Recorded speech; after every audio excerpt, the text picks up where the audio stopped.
All right, guys, welcome back to the channel. Welcome back to the stream, or welcome if you are new. Thank you guys so much for joining me today.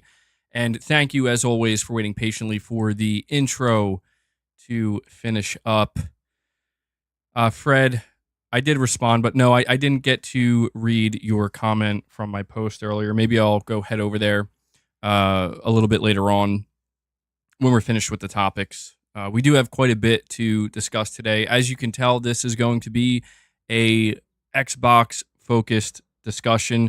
PlayStation will absolutely be part of it, though, because honestly, I think everything that we're going to discuss today does impact PlayStation and PlayStation fans to a certain extent. In fact, some of what we're going to be talking about today talks about more Xbox games coming to PlayStation, some maybe a little bit sooner than we might have expected. But yeah, if you've been following the situation over the past, I would say 24 to 48 hours with Microsoft, it's been pretty bad. And the thing that really gets me here is it gets a lot worse, and it's going to get a lot worse. And there are multiple reports coming out that are letting us know just how bad things are actually getting within Microsoft, specifically within the gaming and the Xbox division. And there are just some absolutely wild things, I think, that are being said here. For example, apparently Microsoft's Matt Booty said they need smaller award-winning games. That's what they need going forward after literally shutting down a studio that just made a smaller award-winning game. It's actually unbelievable. The level of incompetence is frankly stunning. Yet we see developers losing their jobs, people with, I can't speak for all of them, but likely people with talent, people who are putting their blood, sweat, and tears into the things they're creating, they're axed. And people who continue to fail up, well, that's exactly what they continue to get to do. So let me give you a rundown of what we're going to be going over today. We have two separate reports from The Verge coming from Tom Warren, where we are learning a lot about what's going on currently inside of Microsoft, specifically with the Xbox division. We also have a report from Bloomberg. Now, I am limited in how much I can tell you about this report from Bloomberg because Bloomberg is paywalled, and I'm not subscribed to them. But we are learning a little bit from Bloomberg, specifically from Jason Schreier. We're also talking about the fact that Fallout 76 players appear to be nuking Phil Spencer's camp, which honestly I laughed out loud quite a bit when I read this. Please be careful.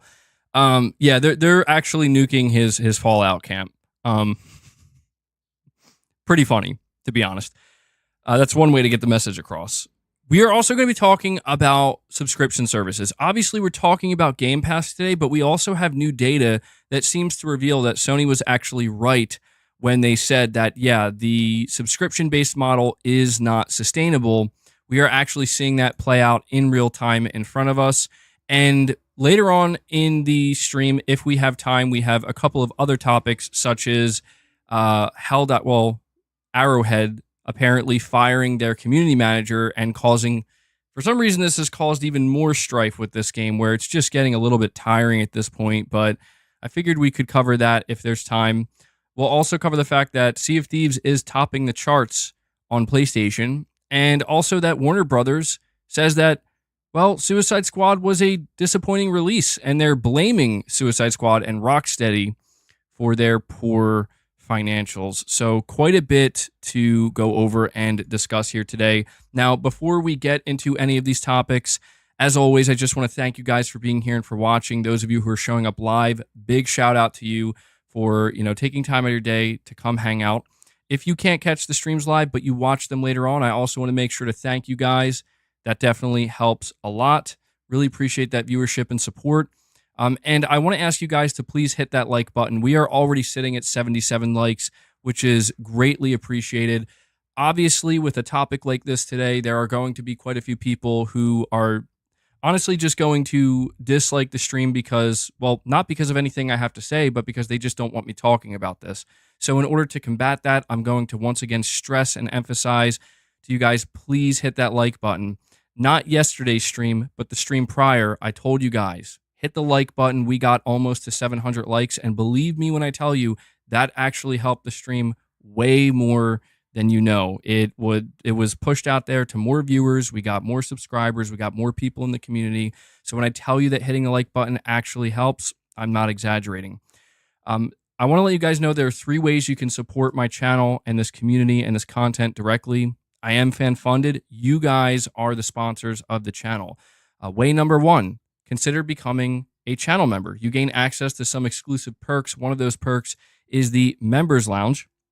We should be doing a Members Lounge after today's stream.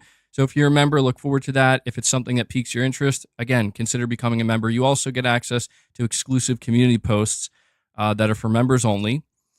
If you are already a channel member, the second way you can help is consider gifting memberships. It's a big thing we do here, and it really helps the community and the channel tremendously. I know a lot of people greatly appreciate it. And last but certainly not least, consider donating a super chat. Ask a question, give an opinion, make a statement, anything in between.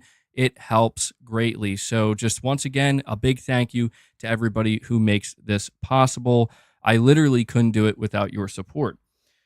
But with that being said, I have a couple of chats here. We have New Soul 9, a member for 11 months. Thank you for that, New Soul. You're saying, MBG, to say acquisitions is a mistake is a reach. If acquisitions don't happen, then the studio shutdown would be 10 times bigger than what you're seeing now.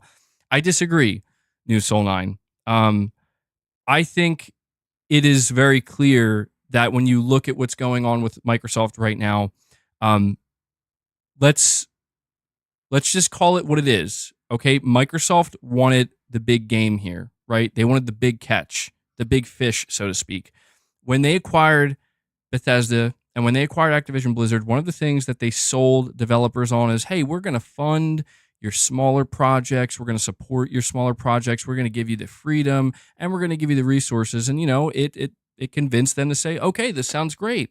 But the reality is now setting in where it's like, well, actually, it turns out we're a multi-trillion-dollar corporation, and the only thing we actually care about that we paid for here are the big money makers. And if we're not getting those big money makers, well, you know, your time is probably nigh. I disagree because to say that the shutdowns would be 10 times bigger, well, number one, that is basically just it's a pointless thing to speculate because we don't know that. There's no way for us to know that. Microsoft ensured with these acquisitions that we will never know that. But number two, there's also the reality that many smaller game studios who make quality products are able to survive. They're not being shut down because they're not making massive amounts of money. The reason why they're not being shut down for that or they're not closing is because they're making just enough money. They're reaching their own internal goals that are necessary to sustain the business. And those goals are not at all in line with these big, like, hey, we need a game that's making at least $1 billion annually. You know what I mean? Like, we need to understand what's going on here, New Soul 9. And to me, it's very obvious what's going on. I knew that this was going to happen. It wasn't a matter of if, it was just a matter of when. Right. And it's happening sooner than I expected, where Microsoft is just making it clear, like, we paid all this money and we're going to just really put all the focus and the emphasis on the stuff that's going to make us the most money back. And anything that isn't going to do that, anything that isn't going to be a big blockbuster success or, you know, some kind of annual live service success, then it doesn't really matter to us. I would argue that Tango Gameworks would have had a much better chance of surviving under a different publisher. I would have argued that Tango Gameworks would have had a better chance surviving maybe even on their own, truthfully. Because again, Microsoft admitted, well, they lied, but they said that Hi-Fi Rush was a success with all of their measurements. Well, let me ask you, if Tango Gameworks was an independent studio or under a different publisher, and they said, yeah, you guys did everything, you hit all the metrics, you succeeded, you did your job, I mean, how many other publishers would just said, so we're going to shut you down now? It makes no sense. So I think that here's the reality from what I can tell. It's not that acquisitions themselves are a mistake. It's Microsoft acquiring studios, specifically publishers, is a mistake. That's my view of it. Microsoft is the last video game publisher, maybe except for Embracer Group. I'll be honest. Microsoft isn't as bad as Embracer Group yet. Maybe Embracer Group takes the crown on this one. Embracer Group is the last one that should be acquiring publishers. But Microsoft's right there with them. They're about to be.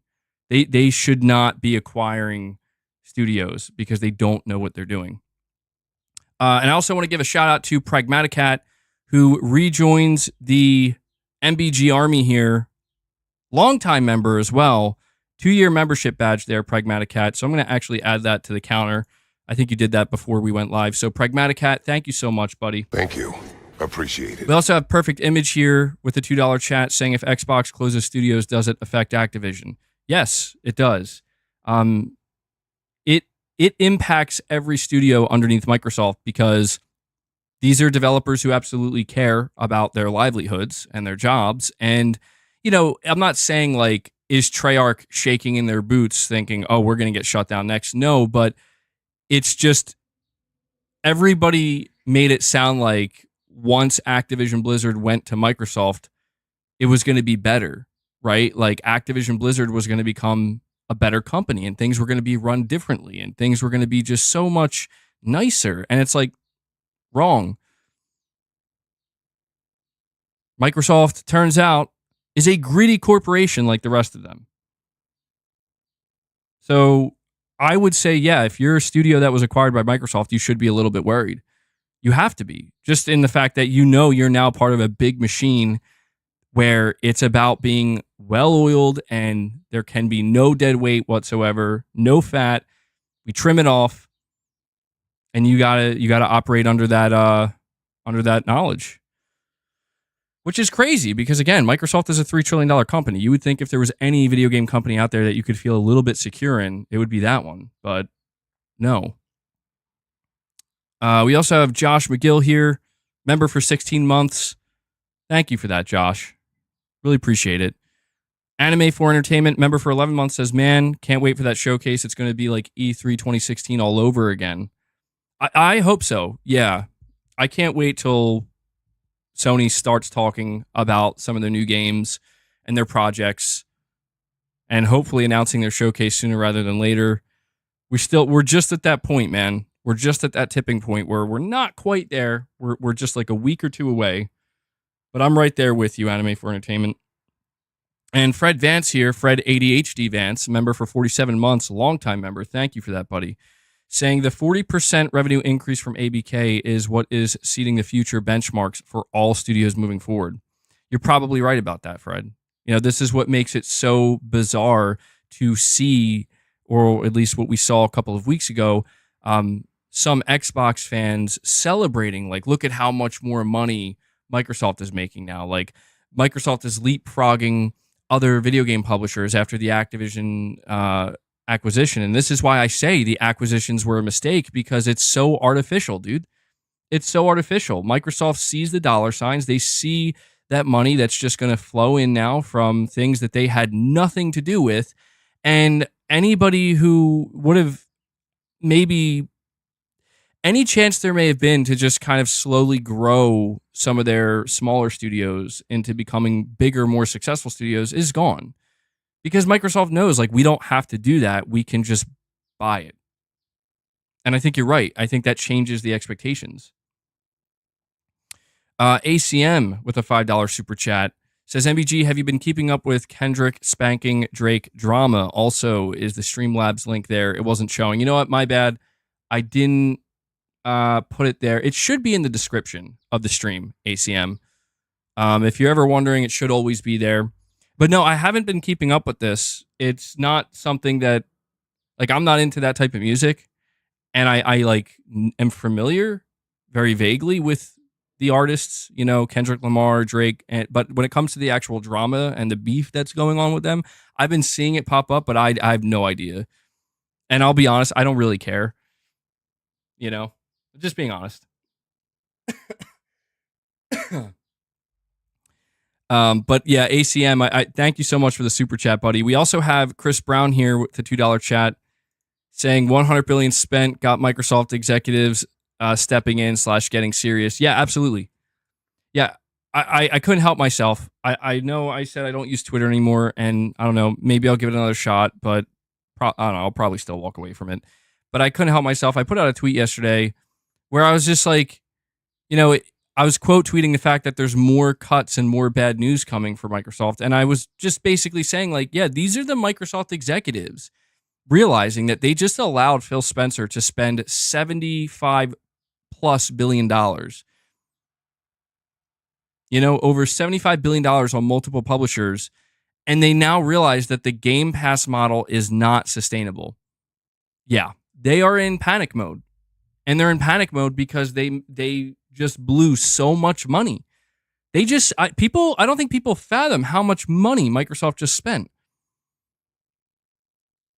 And the shareholders are like, you're going to get that money back, right? That's going to turn into a profit sooner rather than later, right? And you better believe that the shareholders of Microsoft or the executives of Microsoft are like, yep, don't worry, we got it under control. Meanwhile, Microsoft has to turn to, their studios and and everybody in charge of them being like, yeah, you guys don't, we're going to step in now. Let's go over this article. This is where we're learning a lot of information about what's going on at Microsoft. This is being reported by The Verge's Tom Warren. The article title is Inside Microsoft's Xbox Turmoil. By the way, guys, let's see if we can get to that 25 member mark today. I'd really appreciate that. More so for Boss here, because he's already sniffing around for those snacks, and it's a little too early. A little too early for me to be breaking the rule, but if we could get to that 25 member mark, I'd really appreciate that. And we'll, feed the beast. But this article here says just hours after learning that Microsoft was shutting down a number of game studios this week, Dinga Bakaba, the head of Microsoft-owned Arcane Leon, apparently I've been saying that wrong, decided to let the company know how he felt about the decision right in public. Don't throw us into gold fever gambits. Don't use us as straw men for miscalculations / blind spots. Don't make our work environments Darwin's jungles. Boss, out. Let's go, dude. Hold on. I'm going to have to escort Boss out of here for now. Give me a second.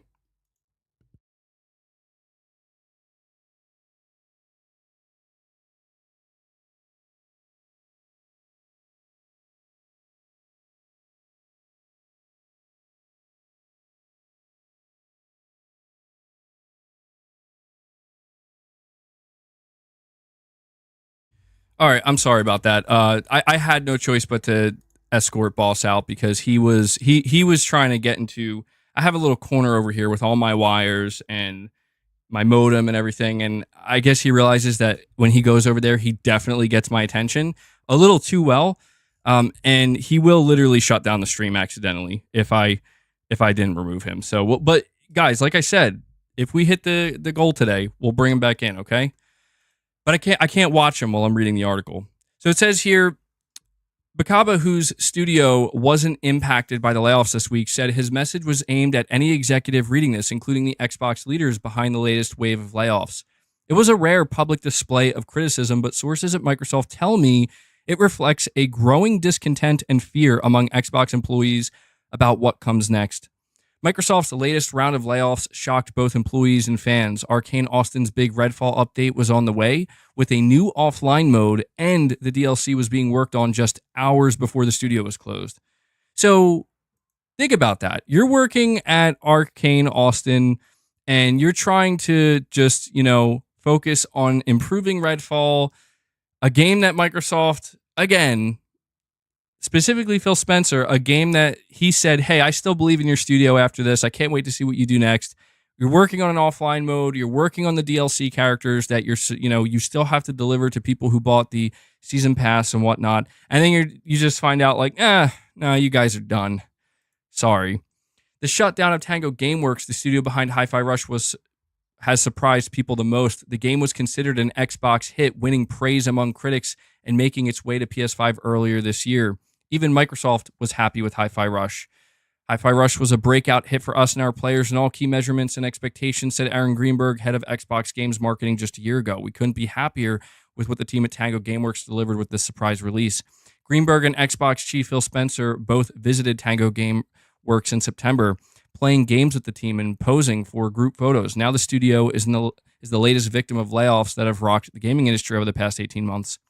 3 Bethesda studios, Arcane Austin, Tango Gameworks, and Alpha Dog Games, are being shuttered, and the team at Roundhouse Studios is being moved into ZeniMax Online Studios. The studio closures come less than 6 months after Microsoft had laid off 1,900 Activision Blizzard and Xbox employees, and just months after Sony closed some of its own studios and laid off around 900 employees.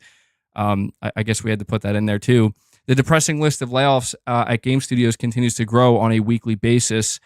With GTA 6 and BioShock publisher Take-Two laying off hundreds of employees last month and cutting jobs. Yeah, that's true. I feel like that is definitely kind of going under the radar because Take-Two is going kind of crazy as well. But it says inside Xbox, and this is where things really get interesting. The beginning of this article was basically just prefacing stuff we already know. Inside Xbox, there's now uncertainty about what the future holds and questions over Microsoft's gaming strategy.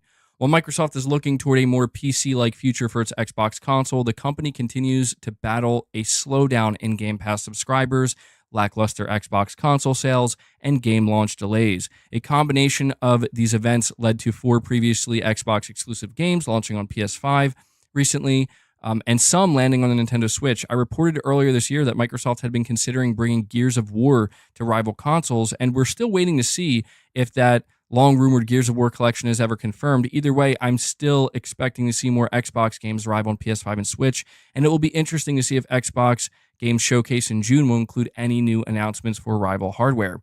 Microsoft also had internal debates. Guys, I think this is the most important, possibly the most important thing we are learning here.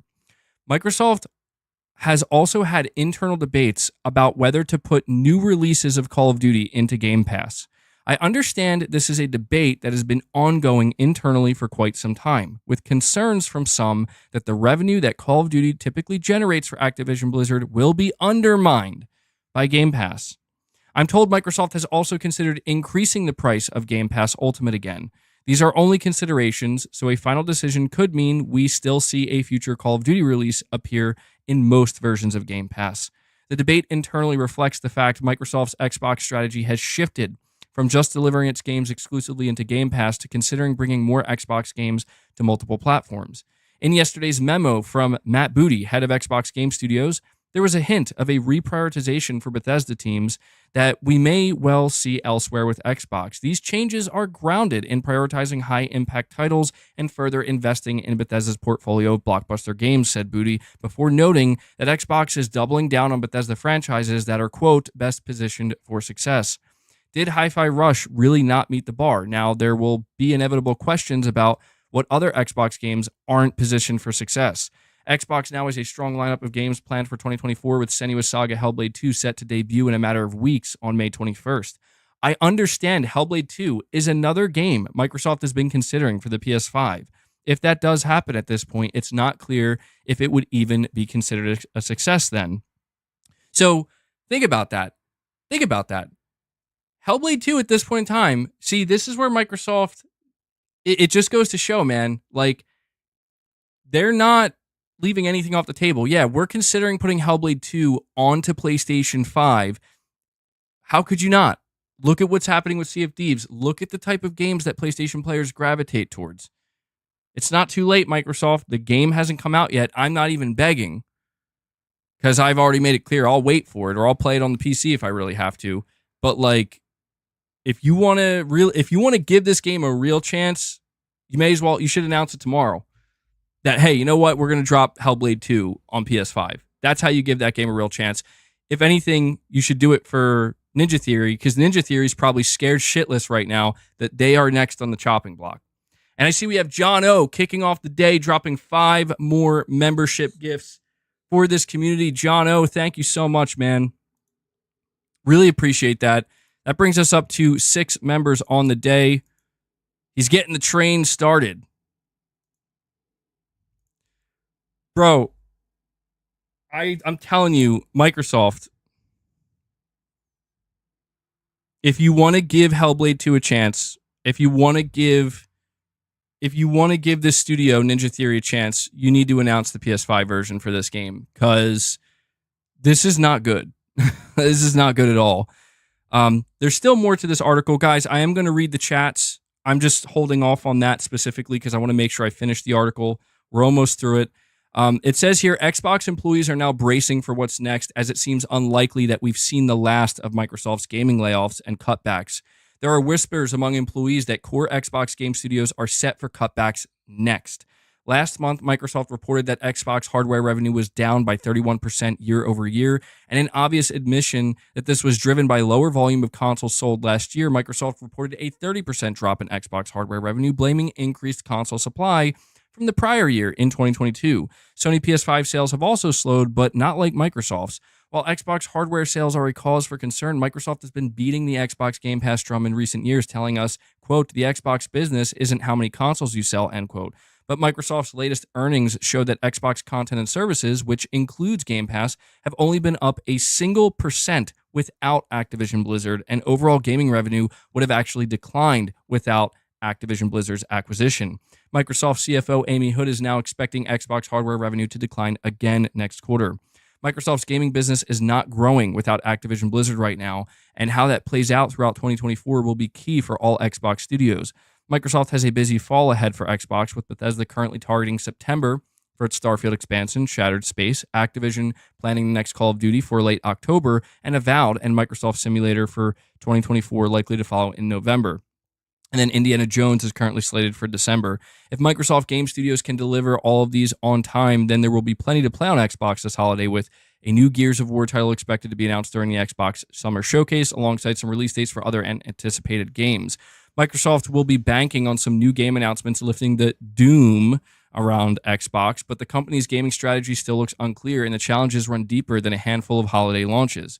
So that was quite a bit to take in, but we're definitely learning some interesting stuff there. And I also want to give a shout out to Belafonte here, who's also keeping the membership train going, dropping another membership gift, bringing us up to 7 on the day. Belafonte. Thank you.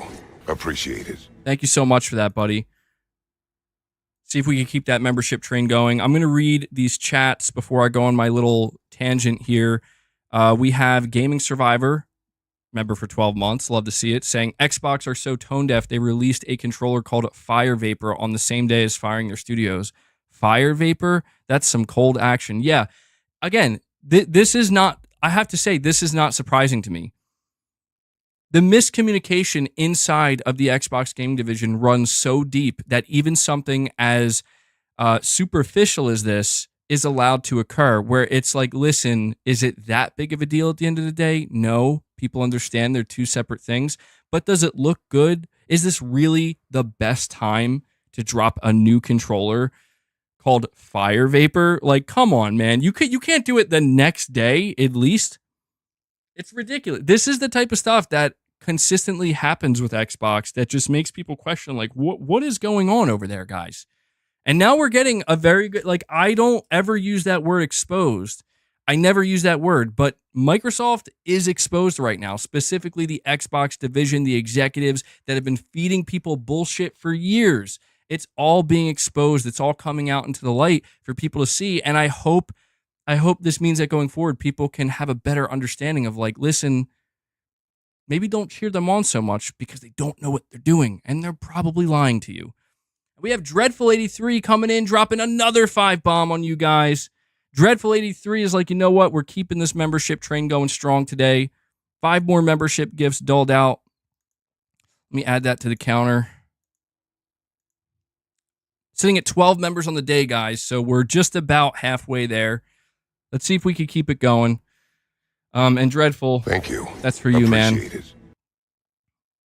Xbox has more controllers than games. It sure seems like it. Josh Z says here, Microsoft is making Square Enix's $140 million in, quote, content and abandonment losses, end quote, look like nothing by comparison, and people thought that they would sell to Microsoft, LMFAO. Yeah, I will say Square's pretty smart for just flat out coming out and being like, listen, we had to cancel a few smaller games, but they kind of added up to 140 million altogether. So we're letting you know that that's smart for the shareholders and for the players, because they're just saying, like, look, this is the reality. Versus, dude, I'm telling you, the thing that's biting Microsoft in the ass big time right now is the fact that they have continued to try to bullshit everybody, and it's catching up with them. And we got Fred ADHD Vance coming in here, keeping the membership train going as well, dropping 5 membership gifts of his own. Fred, Thank you. Appreciate thank you so much, man. Enough from me. I'll throw Jim Ryan in there We're gonna for you have the too. games start talking. So that brings us up to 17 members on the day. Guys, thank you so much. Clearly, you want to get Boss in here sooner rather than later. So thank you. We are very close to the goal now. And Josh, yeah, it would be terrible for Microsoft. Like, everybody sees that now, right? Right? Like, everybody very clearly sees that, like, Microsoft shouldn't buy anybody now. Microsoft shouldn't acquire anybody because things are probably going to get significantly worse.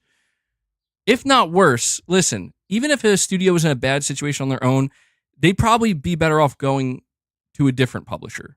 You know, I just don't know how anybody could have any type of faith in Microsoft when it comes to future acquisitions after this. That's what confuses me, is that I feel like this was obvious the whole time. Like, we tried telling people, like, guys, don't trust Microsoft on this. Like, they are bad at their job in gaming. And people really attacked us and really fought back. And we're like, no, MBG, no. Wrong. It's like, okay. And John O comes in. John O drops another 5 bomb. You guys have a full-blown membership train going here. John O drops 5 more membership gifts, brings us up to 22. I'm going to add that to the counter. Oh, wait, hold on. We have Hellbound 1981, another legend stopping by. Hellbound wanted to be the one to do it, so we can feed the beast in a couple minutes here. He drops 5 more gifts, and just like that, you guys absolutely crush the goal. So let me update this. We'll continue with these chats and these articles, because we do have a second article here from Tom Warren that gives us even more information about what's actually going on at Microsoft. But thank you guys so much for that. We are now sitting at 27 members on the day. So that's 1 goal destroyed. If we end up hitting a second goal, which would be 50 members, at the end of the stream, we'll do some reps. Give me one moment here. And oops. All right. Good stuff, guys. Good stuff. Thank you for all of your support. All of you guys dropping membership gifts. Seriously, shout out to you guys. You make this content possible. And everybody dropping super chats as well. We have Zombie Dragon, member for 11 months. He says, Game Pass is the best deal in gaming, but what is good for the consumer is not always what's good for the company. Exactly, Zombie Dragon. Exactly. And I'm glad you understand that, because it's true. Like, Game Pass is a good value. And I've always said that. I've always said that the reason why Microsoft is able to convince people so easily is because it's not untrue. It is a good value. But I've always told people, if it seems a little too good to be true, you got to question it, and you got to really think it through and realize, like, where this might lead. And unfortunately, we're seeing that right now, where, again, I have a lot to say about one particular, well, I have a lot to say about this in general, but one particular thing that we're hearing, we are getting confirmation from Tom Warren, Xbox Insider, Microsoft Insider. He's saying that Microsoft is basically, there's infighting over whether or not Call of Duty is going to launch in Game Pass. And I got mocked and laughed at and destroyed a while ago. I was like one of the first people to bring this up, where I'm like, guys, don't be surprised if Call of Duty doesn't drop in the Game Pass. And I got destroyed. I got absolutely destroyed for it. And even then I was saying, I don't know why that sounds unreasonable or unrealistic to anybody, because I think anybody with half a brain knows that Call of Duty is different. Call of Duty is different. And because of that, it might be treated differently, even by Microsoft, even when it comes to Game Pass. And now we're getting confirmation that that is exactly what is going on. That is exactly what is going on. And I'm not surprised at all. It seems like the only way Call of Duty is going to end up in Game Pass is if they raise the price of Game Pass Ultimate. And the way Tom Warren makes it sound is that they might even consider like, oh, we're only going to drop the new Call of Duties into Game Pass Ultimate, not regular Game Pass, which would make things even more confusing. But I'm telling you, I'm fully prepared for Microsoft to make it clear, like, we're not dropping Call of Duty into Game Pass. We care way too much about getting that money. I don't know how anybody could not see that as a real possibility with this acquisition. But yeah, Zombie Dragon, you're absolutely correct. We have Chris Brown here saying Ninja Theory gets closed January 2025. Watch. I hope not. I hope that would be tragic, man. Because Ninja Theory is a very good studio. I would much rather see Microsoft sell Ninja Theory. Like, please. That's what they should have done with Tango Gameworks. Sell these studios and give them at least another chance under a different publisher. Somebody else will take them. I bet you somebody else would take them. Dude, I'm telling you, if Ninja Theory was that much of a detriment to Microsoft, sell it to Sony. I think Sony could do great things with Ninja Theory. They could probably do great things with the the Hellblade 2 IP as well. I would be that. I think people would lose it, to be honest. Like, if Ninja Theory were to get shut down, I think people would snap at that point. I think we're already seeing people kind of snapping on Xbox and Microsoft for this, but I think that would be like a kind of breaking point moment where it's like, no way.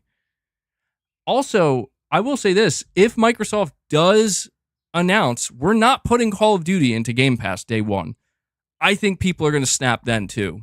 I think people are going to break. I think you're going to see massive uproar, understandably and justifiably so, because everybody who was cheering on the Activision Blizzard acquisition, they were doing so under the belief that we're going to get Call of Duty in the Game Pass, right? No more paying $70 a year, $60 a year. I think it's $70 now for Call of Duty, right? Oof, that's gonna be a rough one, man. That's gonna be a rough one. We got Kendall Fire 22 here saying this played out in the film industry. Releasing content day and date into a service doesn't work. Even Netflix puts movies in theaters first now. Yeah, I saw that too, and that's another reason why I kind of thought this was strange to see for Microsoft, where they were pushing this angle so aggressively, where it's like we are seeing how this is playing out in the movie industry. Now, the movie industry is not identical to the gaming industry. There are many things that separate them and make them completely different. But at the same time, like, generally speaking, there are enough similarities that it's like, yeah, if you're seeing that that's the result, like it's clear cut, like this isn't working. This is not at all sustainable. This is not going to be a thing. I would assume, like, if I was in charge of Microsoft and running Game Pass, like, we said we want it to be the Netflix of gaming, and we saw how that worked out with Netflix. And like you're saying, even Netflix is now putting movies in theaters first. Yeesh. It was a failure. Dude, Game Pass was always destined to fail. And that's what bothers me so much about, frankly, not just Microsoft, but the people who were the biggest advocates for it. Like, I understand it's about saving money, but I'm not talking about those people. I'm not talking about the casuals that are subscribing to Game Pass to save money. You know who I'm talking about. I'm talking about the obnoxious individuals over the last 6 years who have basically been trying to work for free as Microsoft's PR people, saying this is the future, this is going to be what's best for gaming, and everybody's going to realize that. And it's I'm 99% sure you're dead wrong, because this makes no sense. This doesn't add up. When you just think even very generally and broadly about the numbers, it's like, this doesn't add up. And you get people like Sean Layden.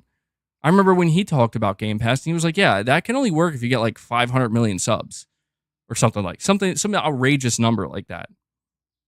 And I just think it's crazy that more people did not realize, because it's exactly what Zombie Dragon said, where sure, it's good for the consumer, but sometimes it's not good for the health of the business. And that's what's so weird, is it's bizarre to hear somebody like Phil Spencer coming out and talking about the health of the business, the health of the gaming industry. And it's like, dude, you are a person who is actively spearheading what is possibly the most destructive thing that could happen in this business, which is devs working their ass off to make the best possible games and then just like not making enough money on it because you're conditioning people to just expect them for $10 a month or $11 a month.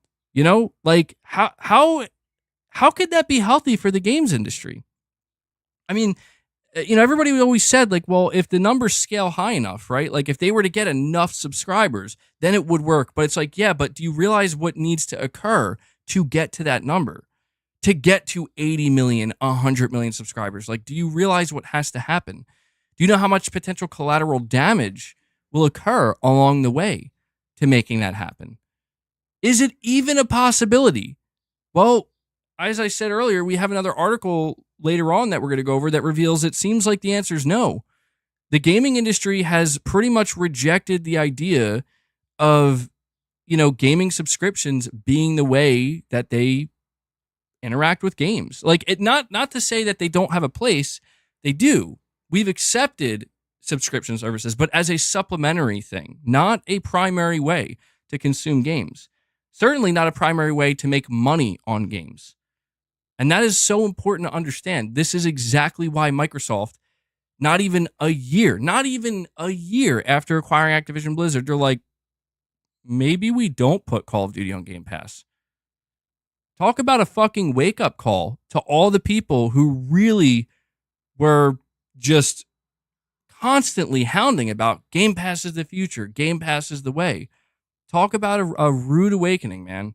Meanwhile, people like me and many of you, when we said, yeah, I'll pay for my games.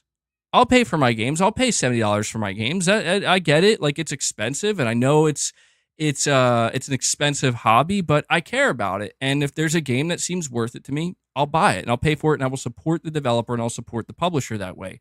We were ridiculed for this. We were shit on for this. We were mocked for this. And I tried during that whole time to tell people, like, guys, that is the way it's always been.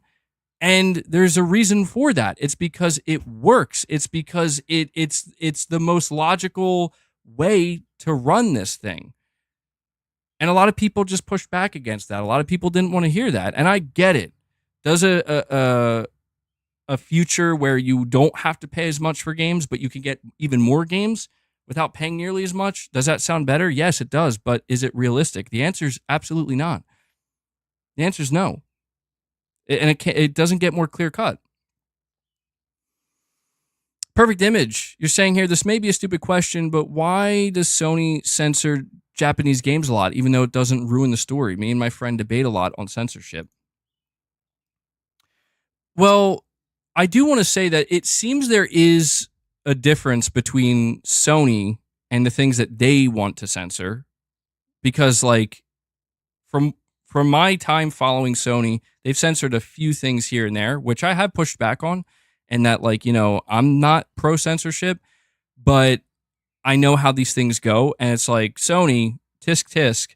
Like, I remember there was that game like Martha's Dead or something, and Sony decided to censor that because there was this scene. I'm not even going to bother describing the scene because I don't want to get my stream demonetized. Thanks, YouTube. You know, YouTube and their censorship too. But there was like a scene that was so graphic and gory that Sony was like, yeah, no, we're not allowing that. And it caused like a big, and here's the thing, it caused a major uproar. But did it matter? No. Like, who's thinking about that now? Nobody is. And it's not to say that Sony can't, it's like, let's just let Sony get away with this. No, but it's just because it's a one-off case of something that is deemed pretty extreme, that, sure, we're going to look at it in the moment and be like, Sony, come on, just let them release the game, don't censor stuff. But in the grand scheme of things, knowing that it's not like a widespread situation that's occurring like every single week with multiple different games, people are just like, whatever. But yeah, I will say that's what makes it weird, right? Is like, Sony allows some of the most gory games out there. Like, dude, go play The Last of Us Part 2 and see some of the things you can do to people's bodies in that game. Some of the enemies and the way you can, like, it's insane. So yeah, I do question that their methods here, like behind like what's. But I do also want to say, you mentioned Japanese games or you mentioned Japan. I know that sometimes developers have a problem in Japan with. Hold on, the boss is freaking out. He's meowing very loudly at the door. I got to feed him. But Japan seems to be somewhat notorious for being a little bit stricter about censoring certain games with their ratings board and expecting things to be a certain way. So I don't know if maybe that has some kind of influence over, Sony as a whole potentially. But let me grab boss real quick. Hold on.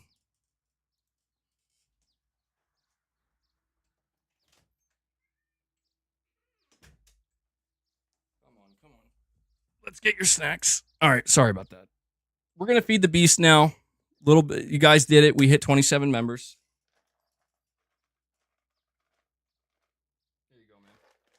Enjoy, boss. There's some catnip on there too. So that's courtesy of this amazing community dropping membership gifts, making this possible for boss here. He thanks you guys.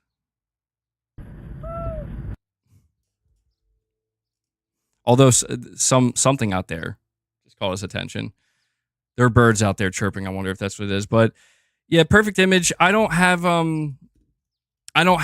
all of the answers, right? Like I don't agree with Sony censoring like most things, especially if it seems like pretty. But that's the thing is like Sony.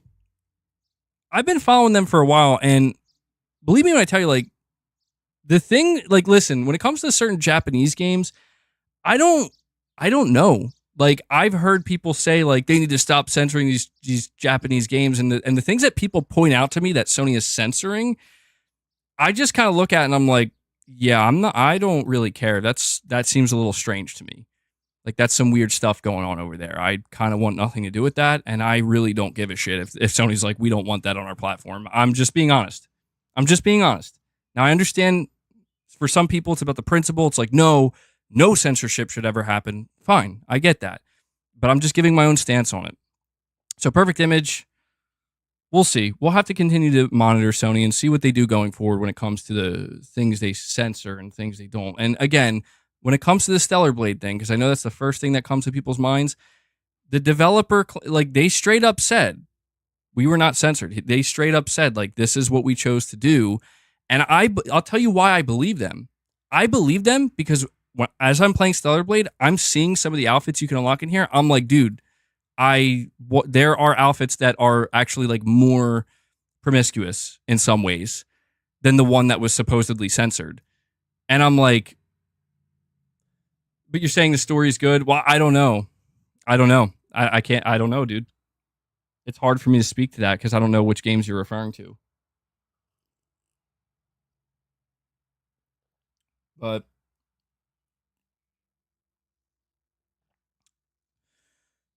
Sony's earnings call soon. Yeah, I mean, just to finish answering your super chat, and we'll proceed with the conversation surrounding Microsoft. Yeah, I'm not necessarily pro censorship, right? Like I'm not saying like we need to censor this, and that. But I also feel as though like there are certain things I see on occasion, and it's not just with Sony. There are certain things that I see that are censored that it's like, I get maybe from a principle standpoint, we don't want to encourage this, but I also am seeing what's being censored, and I'm like, For example, oh man, I don't know how to talk about this without risking myself getting my stream demonetized, but there's this one game that somebody told me about. I think it's called Terrorizer or something like that, where they had told me like this game is apparently not, it's like being banned or it's like not allowed to be sold on like PlayStation or Microsoft storefronts or whatever.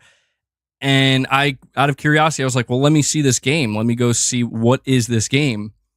And when I watched this trailer, I was like, yeah, I'm good, bro. I'm good. Like I saw what the game was, and even reading some of the comments about the game and seeing how people were like, we need this. I'm like, I'm sorry, you need to seek help. Go look it up yourself. I think that's the name of the game. Somebody can correct me if I'm wrong. I think it's called Terrorizer. But when I saw what the actual gameplay of that game was, I was like, yeah, no, I'm not going to sit here and stand by people who are saying, like, I'm not standing with this game, bro. I'm good. I'm perfectly fine being against this game because it's sick. It's actually sick. And I'm very worried. I'm very worried about anybody who's like, I'm enjoying playing this game, bro. Like that, it makes me concerned about the psychological well-being of people. Like, I feel like maybe there's a chance they're just doing it because they're like, stick it to the man. We love this game. And that's fine. Like, it's edgy. But when I think about the actual gameplay mechanics and the character you're playing as and what you're doing to people, I'm like, this is just sick, dude. It's not the game Hatred. I heard about that one as well. I'm getting a little bit off track here. But yeah, it's Stick It to the Man was a great game. But yeah, it's just I'm just being honest in that I don't consider myself pro censorship, but then there are these examples of like I really don't care if that's censored. Like I'm actually, I don't want to be anywhere near that, and I don't know that I would want my kids to see that shit because it's warped. It's totally warped. And I'm not talking about Stellar Blade, by the way. And it's just like, it's a little bit disturbing what some people are doing out there. I have to admit. Anyway, what's the name of the game? I think it's called Terror. Let me see real quick before I read the next chat. Let me just make sure I might be giving you a completely wrong name.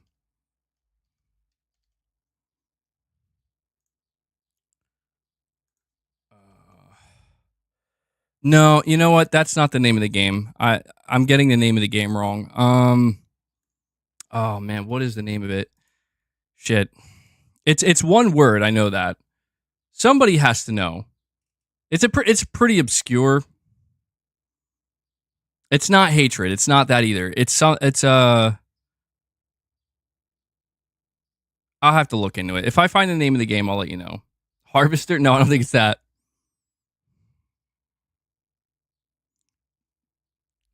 Agony? I think it might be from the same people who made that game, I think. Teletubbies. No. All right, we're getting way off track here. Thanks a lot, Perfect Image, for getting us way off track. No, it's my fault, but let's keep this flowing here. We have Alex Mercer, the prototype. He says, what is considered success to Microsoft at this point? Xbox-owned developers don't even know. They do bad, they get axed. They do great, they still get axed. Exactly. What we are seeing is the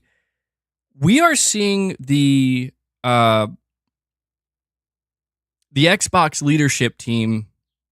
Now they are no longer in control. I guess that's they're being overtaken. They're being overtaken by other higher Microsoft executives. Really quick, not to focus on this again, but somebody said, is it Succubus?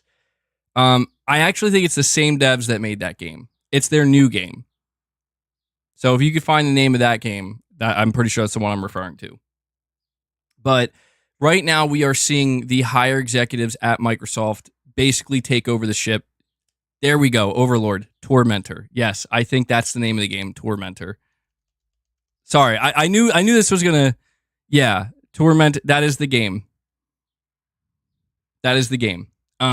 So if you want to go check out what that gameplay loop looks like, you go check it out. But I'm not putting that on my channel, bro. That is some crazy stuff. Anyway, I had to just thank you, by the way, Overlord, for pointing the name of that game out, because that was going to bother me the whole time. I'm like, what is the name of that game? Because I know you guys were curious. But yeah, that's the thing. Xbox executives can't even determine anymore what success is, because now Microsoft, the higher ups at Microsoft, are stepping in and saying, Phil, let us tell you what success is now for the Xbox brand. Sarah Bond, Aaron Greenberg, Matt Booty, we're going to tell you what success is for the Xbox brand means now. And yeah, it has completely changed. And so if Phil Spencer and Sarah Bond and Matt Booty, now they don't know what success is for a game, because now they're finding out. Imagine if you're the developer. You know what I mean? Like, you don't even know either. I see Dan in the chat being like, hey, yo, this is messed up. I told you. You see what I'm saying? This is why I can't just get on board with, like, I can't be 100% like nothing should ever be censored ever, because it's like, dude, that is wild. That is wild shit right there. People need to seek help. I'm sorry. I'm sorry to expose you guys to this. I'm sorry. All right, we got let's see, Edward Hulse here saying, I'm just here for the Xbox roast. Well, you know what? It's fair though. Like, they earned this, man. They did. And there are times where Sony needs to be roasted, but there's definitely times where Microsoft has to be roasted too. And right now, you have to understand, like, it's not just about roasting them. It's about getting people to see clearly what they are, like, what is going on, what they are looking at when they look at a company like Microsoft in the gaming industry. People could say whatever they want, but Microsoft at this point in time is doing nothing but hurting the gaming industry. That's the truth. People want it to convince you that they're doing great things for the industry because they're trying to save us all money. Gamepass is great for the industry. So therefore, them buying studios is great for the industry. And I tried so badly to warn everybody. It's not what you think. Do not fall for it, okay? Like, this is a corporation. And then they all just try to fight me and say, yeah, well, you go pay for your Sony $70 games and PS Plus and shit. And I'm like, listen, I've already talked at length about Sony as a business, and I've given Sony at least enough credit where Sony's upfront with me as a customer, where they say, hey, man, if you want a PS5, this is the cost. You want our games? This is the cost. You want to engage on a deeper level with our ecosystem? This is the cost. They've been upfront about it. And that's how it should be, because I, as the customer, want to know, like, you know, how much is this really going to cost me? You know? And it's weird, man. It's so weird. It's so weird that this is the way it's playing out, because I would have thought that people would have seen it sooner, and it is unfortunate that it took this long. It's unfortunate that it took up till this point for most people, because go look at what people on the internet are saying now. Not to say that the internet is always indicative of real life, but I guess what I'm trying to point out is you're seeing a lot of people very clearly making it known that, you know what, I did trust Xbox on this one, or I did believe them, or I did think that this could be a good thing, right? Like, they had some level of trust in them, and now that's not happening. Oh man. Okay. Ugh. Some people are just insane. I see we have a direct donation here, which I'll get to in just a moment. I want to make sure I get the rest of these. So we do have a second article to cover where we're learning a lot. And I just want to emphasize, it's not about being right, okay? Like, because to me, it's not like, oh, I want to brag. See, I told y'all I was right. Y'all better listen to me next time. No, because I've also admit I'm wrong many times as well. But this was one thing in particular that the reason why I was so passionate about it, and I have been for so long, is because these are one of those few things where, like, I know. Like, I do know what I'm looking at. And what I'm looking at is a corporation that is pulling the wool over people's eyes, and people are just allowing it to happen, and they need to not. They need to push back against it so we can establish that there's a right way to go about this. There's a better way to go about this. And until Microsoft realizes that, they're just going to fuck everything up. And that's what's happening. Like, I've said to people from day one, from the time that I left Xbox, I told them, do you know why I'm leaving Xbox? Because they don't know how to make good games. That's why I left Xbox. The console was pretty good, decent enough. I mean, you know, at least with the Xbox One X, right? Their services are good enough, I guess. You know, there's Xbox Live, and that's all fine, well good. I like the controller, but I always said, like, they don't know how to make great games. Meanwhile, their competition, Sony and Nintendo, are fucking steamrolling them. And even third-party publishers who aren't even trying to sell consoles are steamrolling them. And my whole thing towards Microsoft this entire time was you need to start from the bottom, essentially, and build your way up from that. And it's not going to be easy. It's not going to happen overnight. It's going to take time. It's going to take commitment. And it's going to take a certain level of failure, but learning from that failure. This is what Nintendo has done. This is what Sony has done. This is what any successful video game publisher has done. The publishers that Microsoft just bought, this is what they did. They put in the time necessary to learn, like, how do you make good/great games? It took years for Bethesda to figure that out and proliferate that. Same thing with Activision. And this is what has always bothered me, is that I know people are like, hey, it's business, man. Cry harder. It's just business. You know, you shouldn't be able to dictate what Microsoft does with their money. It's like, I know that. And I get it. It is just business at the end of the day, and they're free to do what they want with their money and buy whoever they want. But it always felt disingenuous to me for people to not acknowledge, like, you do know, like, they still suck, right? Like, they didn't get good, so to speak. Like, at least acknowledge that. And at least acknowledge that you are advocating for a publisher who is not good at their job to then own other publishers who actually did what was necessary to survive up until this point, and in some cases thrive. And now suddenly that's what gives you faith in them? That makes no sense. What should give you faith in Microsoft is Microsoft making their own games and making them good. And I know people are going to say, well, hey man, what about Forza and Flight Simulator? Like, listen, I get it. There are some products, some video games, and some Xbox studios that have some idea of what they're doing. But generally speaking, it's been pretty disastrous. You know, it's been kind of nightmarish. And it hasn't changed. I mean, Microsoft would have that kind of luck, right? Microsoft would have the kind of luck where, hey, we're going to buy Bethesda, and the first major game that we're going to drop with the Xbox Game Studios logo on it from Bethesda is going to be Redfall. Good.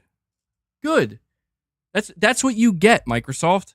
Even when you buy shit, you still mess up, because it should serve as a lesson that you can't just buy your way.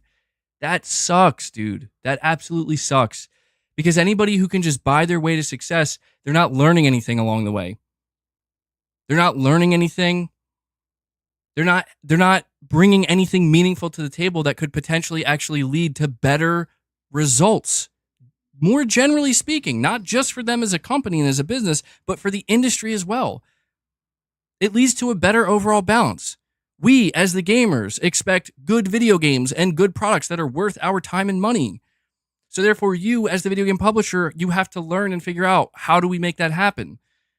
And it's a process. And once they figure that out, there's a better equilibrium where it's like, okay, we know how this works. This is why Sony and Nintendo still continue to succeed with most of their games, because they learned it along the way. This is why third-party publishers, look at Capcom. Capcom's a great example of, like, they had to learn, dude. They had their own struggles, and they figured out, like, how do we do this exactly? And they took the time. They had their failures. They learned from those failures, and they fucking got good. And I get it. Like, maybe not everybody can get good, but I don't believe that. I don't believe that for a company like Microsoft. When your company's that rich and that flush with capital, right? And you have that level of resource, you should be able to, at least some extent, figure it out. And the excuses have always just, to me, been disappointing to see. Jay Shako, exactly. And that's the thing, exactly. Sony was at that point as well at one time. And they all see, they wake up and they come to the realization that, man, we are on the ropes. What do we do? It all comes back down to the same thing. Make great video games and make as many as you can, and you give it everything you got. You give it everything you got. And that's what always concerned me about Xbox in general, especially as a console and platform holder, is if what we saw during the Phil Spencer era, which I guess Phil Spencer's still there, but I'm talking like 2015, 16, 17, 18, 19, 20, 2021, 2022, if that is the best they had, then holy shit, I really question where they actually belong in this industry. And I mean that. Not to say that I want to see them disappear, go away, because that's a bit extreme, but I have to question, like, if that's the best you have, wow. I don't know. I don't know. I don't even know what to say about that. All right, we have Zenzo76 saying, makes me think, are the devs better as indies? They can make their own stuff and no executives messing up their vision. I mean, it's a double-edged sword. I do want to point out, in the midst of all this, again, Moon Studios, the creators of the Ori games, which were exclusive to Microsoft, he straight up, at least the owner of that studio or the founder of that studio straight up said, like, for those pestering me all these years, why we didn't let Microsoft acquire us, this is why. Smaller studios have a higher chance of being shut down and going away permanently underneath a major publisher than bigger studios do. And it all comes down to the profit margins and the expectations. Because you have to understand that based off of my understanding, when you're an independent studio, and I'm not a game dev, but when you're independent, it's a double-edged sword in that it is all on you. You don't have any backup. You don't have a parent company that if you fail to reach certain goals, it's okay. They still got your back and they can cover the costs. You don't have a safety net, essentially. It is basically sink or swim, where as an indie, you gotta perform. Your game has to sell enough, but you can also kind of scale that more accordingly. And I think that's kind of what you're speaking to here, Zenzo, is when you're a small dev, let's say your team of like 25, like 15, between 15 and 25 developers. I'd say that's, if you're making like a mid-sized indie game, I guess. I think that'd probably be a mid-sized indie team. You are likely not setting up your, like, hey, we're going to sell 2 million copies or even 1 million in most cases, because they just know, like, that's unrealistic. That's not realistic based off of the budget, based off of the resources, and maybe even based off of the type of game you're making. But that's where things change when you are talking about being an independent or smaller studio underneath a big video game publisher, where big video game publishers are interested in the money makers, dude. They are interested in the games that are going to sell the most, that are going to make the most money. And that's why it always felt a little weird where, Microsoft was like, yeah, we want smaller devs because we want to make AA games. And it's like, well, why do you want to do that? Most studios want to focus on making AAA games and live service games. They're like, oh, well, we want those AA games so we can keep feeding Game Pass. It's like, okay, the logic is there, but then it all comes back to the Game Pass vision. That's why I've tried to question the root of it. What is that at the root? The root is the Game Pass vision. That's what's leading to all these studios being purchased. That's what's leading to all these AA games being greenlit. And my question has always been the same, is like, okay, but what if that doesn't work? Because it seems like that's probably not going to work. And nobody ever gave an answer. I wonder if anybody realizes that, by the way. Microsoft never answered that question. What if Game Pass doesn't work? What if you're wrong? And I get it. Maybe they're not going to answer that question because that's not going to instill confidence in people. But I asked that question, and the best answer I got were Xbox fanboys getting pissed at me, being like, shut up, MBG.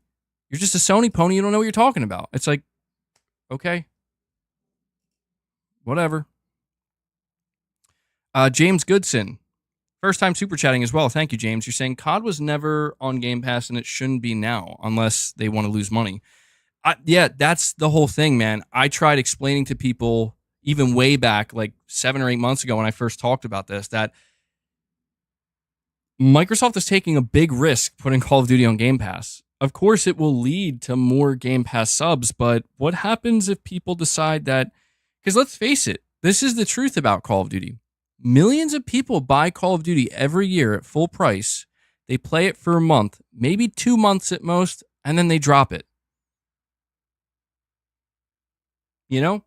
Obviously what Activision and what Microsoft want is people to play Call of Duty all year round. But there are millions of people that that's how they interact with Call of Duty. That's how they've always done it. They play a campaign, maybe they play a little bit of zombies, they play a little bit of multiplayer, and then they just kind of drop it, you know? But once you put a game like that into Game Pass, you're gonna, like, people are gonna talk about it, and you're like, you know what? Maybe I'll just go to Game Pass this year. And if they're just the type of person that really doesn't play a lot of games, and Call of Duty is one of the only games they play because it's that, it's that big of a game, I could see a scenario occurring where, oh yeah, we got a bunch of new people subscribing to Game Pass in October and in November and maybe even December, but then we just lost most of them, to whereas if we didn't put it in Game Pass, those would have been guaranteed sales at the very least, Look at MLB. Well, yeah, that's the thing. MLB, I don't know how that, I don't know, honestly. It is, yeah, MLB is on Game Pass, but I'd say that's a different situation. And I don't have the data in front of me for that. I don't know how well MLB sells on Xbox. I think it sells decently. And that's the thing. I want to make it clear that if Call of Duty goes in the Game Pass, it'll still sell well. But we have to just see the bigger picture, and that Microsoft is not interested in losing money anymore. That's the only thing people need to understand. If there's one single takeaway that I could encourage everybody who listens to this, and I would hope that maybe I'll clip it myself and put it out there, but if there's one takeaway, is you need to understand Microsoft is not interested in losing any more money. And that is important to understand because what they have been doing for basically the past 10 years, I mean, you could argue they've been doing this the entire time with the Xbox division, but especially the last 10 years with the big Game Pass push and all the acquisitions, is they've been communicating like, well, we got you covered. It's on our dime. We are worried about the consumer. We want to be pro-consumer. We'll cover you. Don't worry about it. That's not how this is going to work anymore. And I always did wonder, how long is Microsoft, specifically the higher-ups at Microsoft, how long are they going to let Phil do this? They're letting Phil Spencer, Aaron Greenberg, Matt Booty, all these guys just, hey, we love you. This is all about the fans. This is all about being your friend. This is about making sure you're getting the best deal and the best value. And I'm like, dude, that's bullshit. Like, you as an individual, Phil, maybe that's your grand vision, but you work for Microsoft. So I know the rug is going to be pulled out from underneath people. I just want to know when. And I have to admit, I didn't think it would be so soon. I thought it would take longer. I thought it would be at least another year or 2 or 3 with Activision Blizzard. But that's all that really needs to be understood right now, is from Microsoft, for the board of the shareholders of Microsoft have complete control over the board. The board of Microsoft, Satya Nadella, the CEO of Microsoft, he's good at what he does. I think Xbox fans don't quite realize how good Satya Nadella is at what he does. Okay? Satya Nadella straight up said last year, I don't like exclusives. I have no love for that. And I tried to turn to people and say, did you hear that? Sounds to me like Xbox exclusives are done. And again, I got demolished for it. And I wasn't saying it in like a doomsday way. I'm just saying, like, this is what Activision Blizzard is going to lead to. You're hearing it from Microsoft themselves. And they still denied it. Buy shares. Yeah, I should become a Microsoft shareholder. That how ironic and insane would that be? But I, once I heard that, I'm like, yeah, I'm pretty familiar with Satya Nadella because I kind of followed him as the Microsoft CEO, even with the early days of the Xbox One and what he was doing in other divisions underneath Microsoft.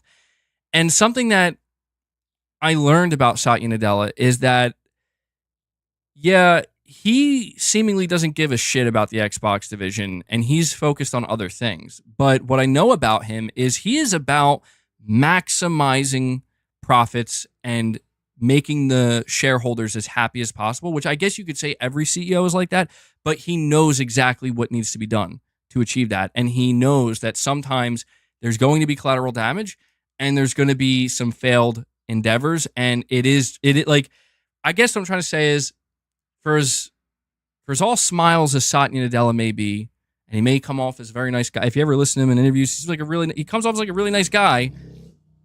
The truth is, he is as cutthroat as any other CEO out there. And you better believe that you are not the CEO of a company valued at $3 trillion by playing nice and being, let me put it to you this way, by being very caring about the human side of it. I need that to be understood by everybody, because the sooner people understand that, the easier it's going to be to see what's coming next for Microsoft and why. Satya Nadella doesn't care about people. He will say he does. He will talk about all these ambitions at Microsoft, but no, he cares about the growth of Microsoft. I mean, just to a degree where it's like $3 trillion is not enough for them, dude. And it will never be enough. And I've seen people defending Phil Spencer lately. And the reason why some people are defending Phil Spencer is because they're basically saying, well, maybe there's truth to everything Phil has said over the years. At least some truth, right? And I'm trying to play devil's advocate here and be like, all right, I'll hear out what people are saying. Like, well, maybe Phil really does want to break down barriers and bring gaming to everybody and bring gaming to all screens and all devices. And yeah, it's like, oh, kumbaya and everything's great. But what's weird to me about that is like, yeah, I don't buy that, because it's like, dude, Phil has been at Microsoft for like, what, 30 plus years? That's how long Satya Nadella's been there. Like, dude, Phil knows how this fucking works better than anybody. So I don't buy any of this.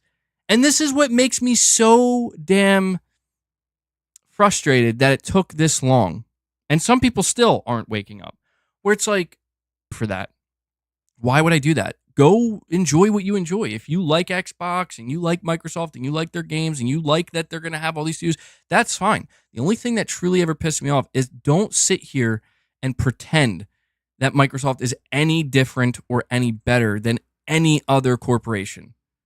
Don't feed into their bullshit, because the more you feed into their bullshit, the more people, the more sheep are going to listen to that and feed into it just as much. And I witnessed it for the past, dude, especially the past 2 years. I have seen so many people back up Microsoft because of Game Pass, because of the value proposition, because of how pro-consumer they are. And now Microsoft, the $3 trillion corporation, rears its ugly head for everybody to actually see, oh, shit, you're a greedy corporation too.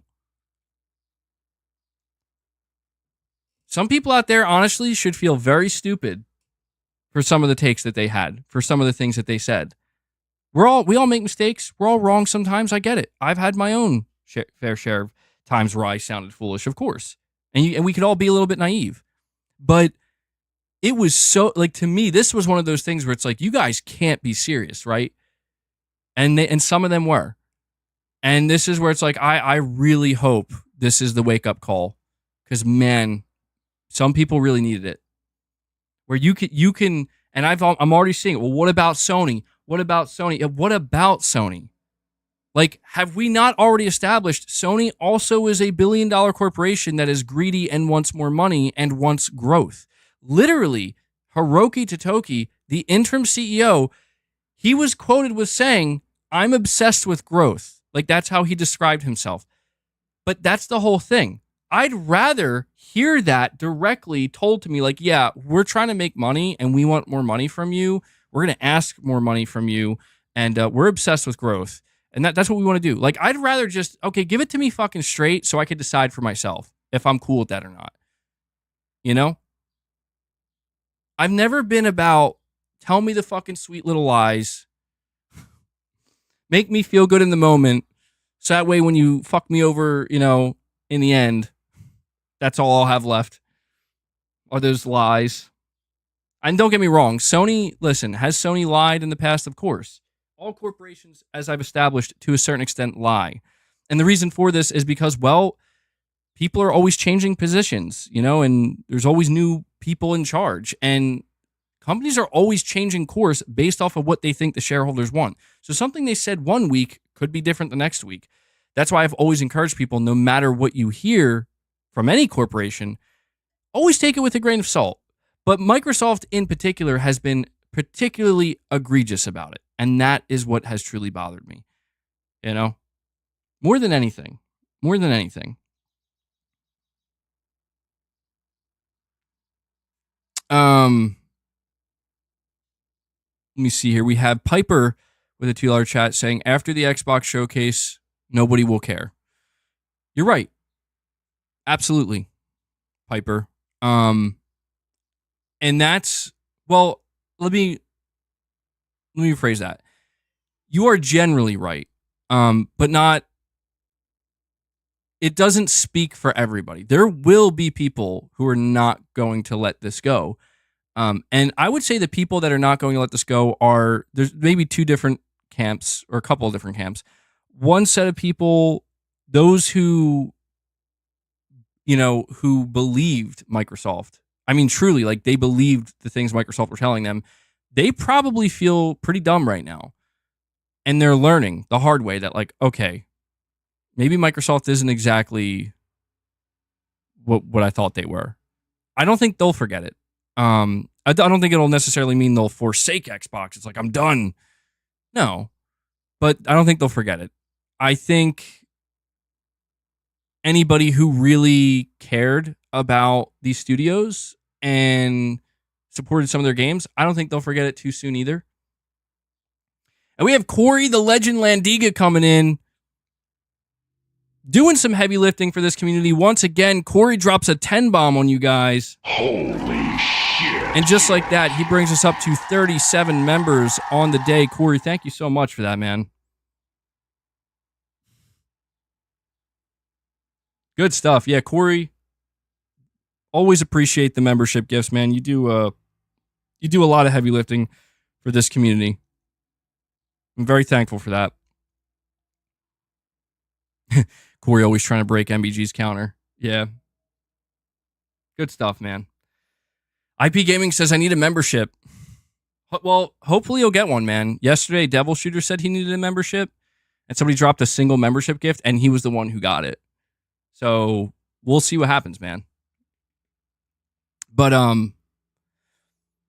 yeah, there is some truth to that, Piper. In the same way that when Sony has a showcase, what I assume to be in the next week or two, or 3 at most, but this month, when Sony has that showcase, if it's good, no one's going to be thinking about everything that just occurred with Helldivers, because no one's going to care. And what you're speaking to here is just the flow of time, Piper. And I can't deny, like, I've been doing this long enough to know that I can't deny that what I'm saying today, and it's exactly the reason why nobody really cares. I mean, maybe some of you do, or you remember, and obviously I care a little bit, but it's why, like, when I bring up the fact that, man, I got shit on, when I was talking about Call of Duty possibly not launching in the Gamepass and Microsoft going third party, like, I got absolutely decimated last year when I talked about this stuff. But I know that it doesn't really matter, because in that, like, that came and it went. That's in the past. And it's just this, it's why they say timing is everything. You get what I'm saying? It's why when people say it's all about the timing and timing is everything, it is true. The timing is everything. But yeah, I will say this, though, Piper. I think this year's Xbox Showcase could be very interesting for 2 reasons. You're saying nobody will... Well, let's see. People will still care after that showcase if, I think, one of 2 things happens, but especially one of them. If Microsoft does not make it explicitly clear, when they show off Call of Duty, that day 1 Game Pass. Call of Duty Black Ops 6, day 1 Game Pass. If they don't do that, there's going to be problems. I think, it's going to interfere with any of the positive conversation happening around Microsoft and their, and their brand and their gaming brand. But if they do say it's day one Game Pass, then yeah, it's like, okay, well, there we go. We got our answer. But also another thing that could occur at the Xbox showcase to make people still kind of a little bit like, is if, and it's a big if, I'm not expecting it, but it would be interesting, is if for some reason Microsoft decides to announce a game is coming to PlayStation at their showcase. I think that would cause at least a little bit of like, from their fan base and from the people who still care about Xbox, a little bit of like, really? Like, what the fuck, Microsoft? Because it would just be, it would very much be a, like, yeah, we don't care if that upsets you guys. Like, this is what we're doing. Corey says, in the name of boss.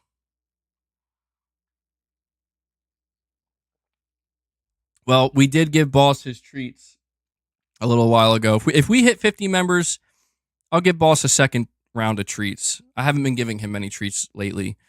So if we hit 50, I'll give him another round. Heatwave, member for 9 months. You're saying EBG Game Pass going up to $20 a month. They're fighting between Microsoft and Xbox division. Phil will be gone within 1 year. The console is an epic fail. I mean, yeah, if they did decide to put Game Pass up to $20 a month, I think. See, I tried to tell people, man, like, look, I know it's like, man, F Sony, they raised the price of the PlayStation Plus, and we talked about that. And you're like, yeah, F you, Sony.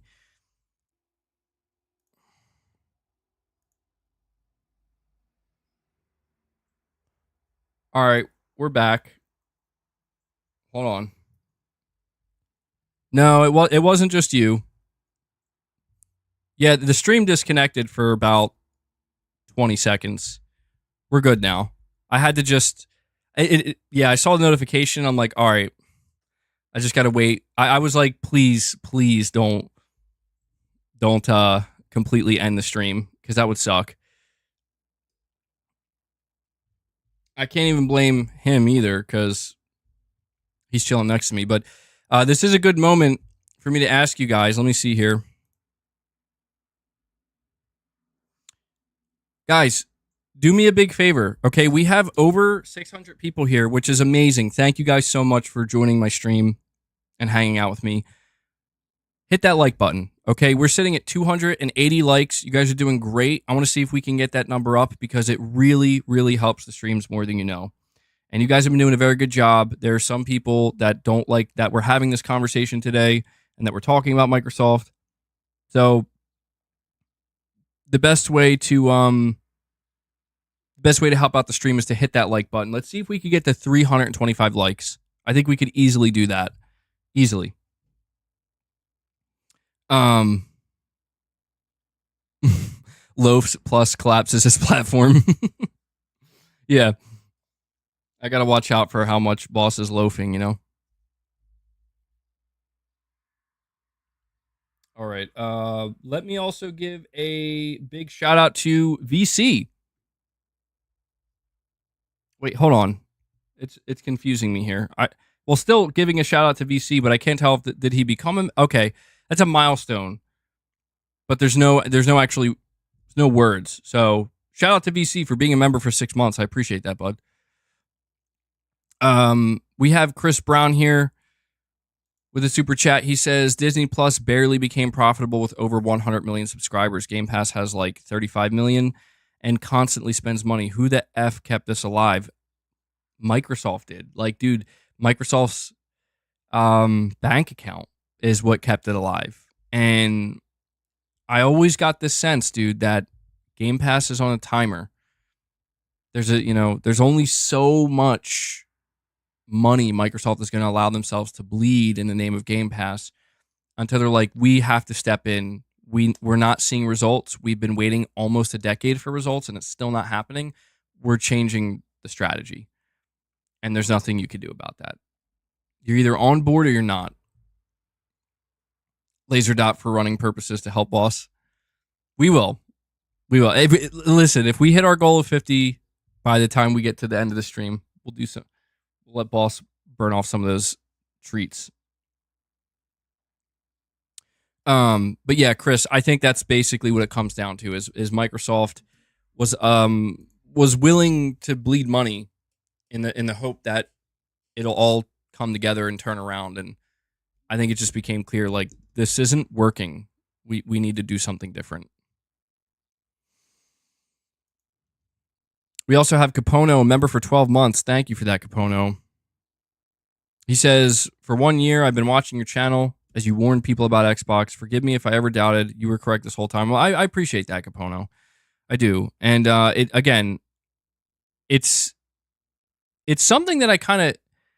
It would have been better if it wasn't like, oh, it turns out that some of the things you were saying about Xbox MBG you were right about, or you were talking about it like way before anybody else was, and you were catching some heat for it. I wish it wasn't like that. I just wish when we were having those conversations that more people who were interested in Xbox or, who were paying attention to the conversation, I just wish more people were like, there could be something to this. We don't know, and I've always said that. We have to see how it plays out. But I wish that more people were, again, a little bit more critical of like, you're probably right that this company is not necessarily as friendly as they're trying to make themselves seem.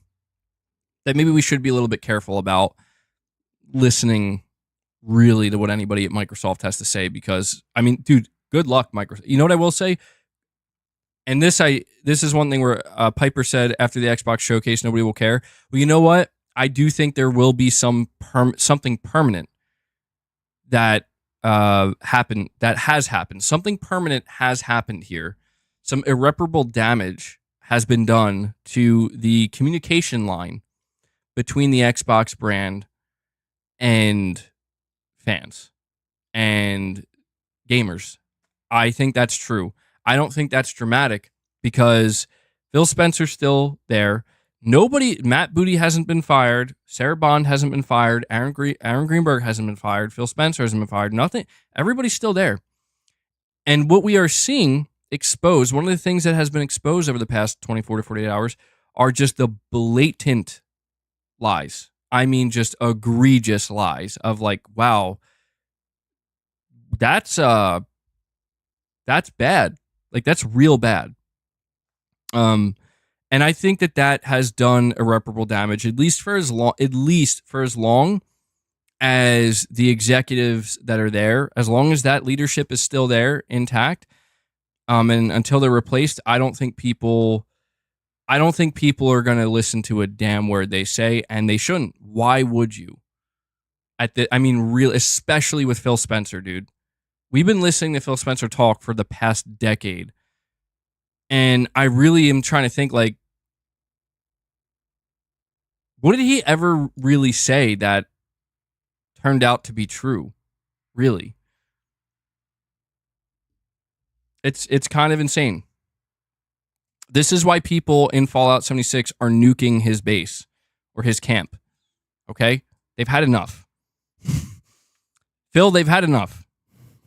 Dude, if you're Phil waking up to that, you're just like, oh my God, like, it's over, right? How long before Phil is gone? I'll be honest with you, I don't think very long. This might be the last showcase with Phil. Has he tweeted anything? I don't think so. I think he's going to be... I think we're going to find out Phil's retiring soon. I honestly do think that, because I just don't know. Like, I'm saying that from Microsoft's perspective as well. Like, if you're Microsoft, I mean, I guess I could still see why you would maybe want to have Phil around, but I would just be like, dude, it just seems like nothing you tried to do worked. So, but then again, I don't know. Maybe they're just like, well, he's not as bad as Don Matrick.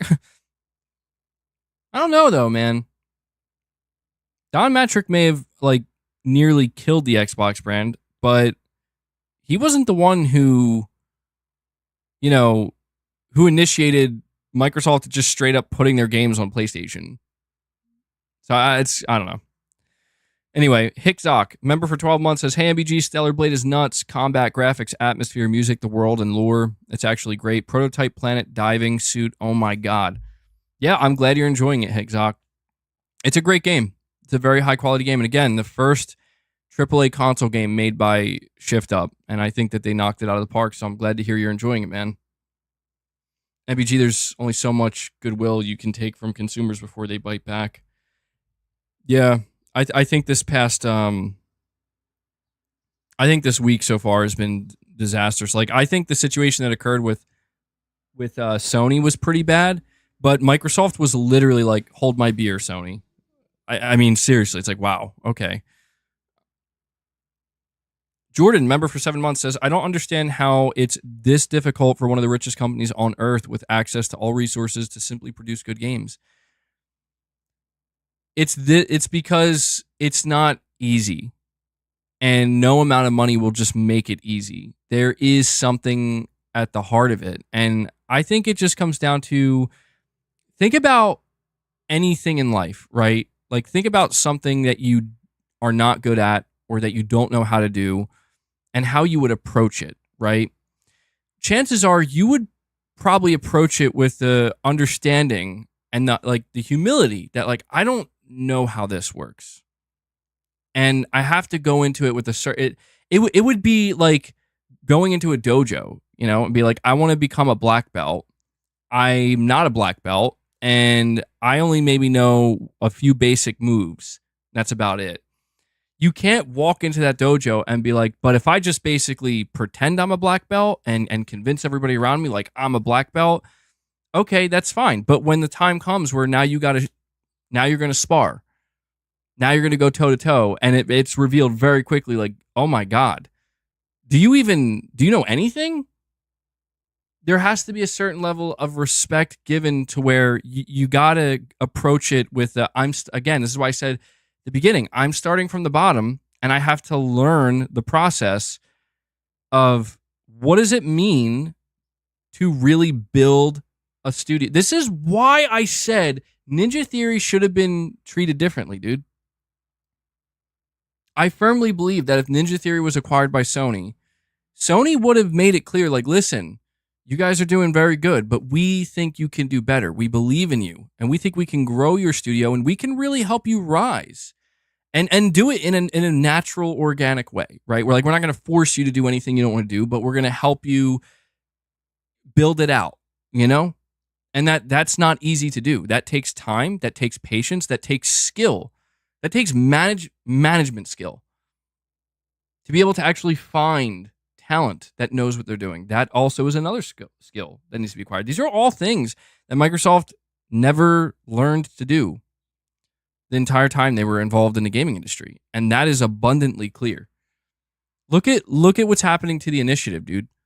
I praise the hell out of Microsoft where I'm like, okay, this is it. I think they get it. Where they're like, we're going to make our own studio, and it's going to be a AAA studio, and we're going to give them all the resources, and we're going to hire some of the best talent, and we're really going to grow this thing, and this is going to be it. Yeah, quadruple A studio. And I was like, this is great, man. Like, this is very good. This is a great start. And it's been like 6 or 7 years, and there's just nothing. And the reports we're getting is that it's like a dumpster fire over there. And I'm like, people wonder why.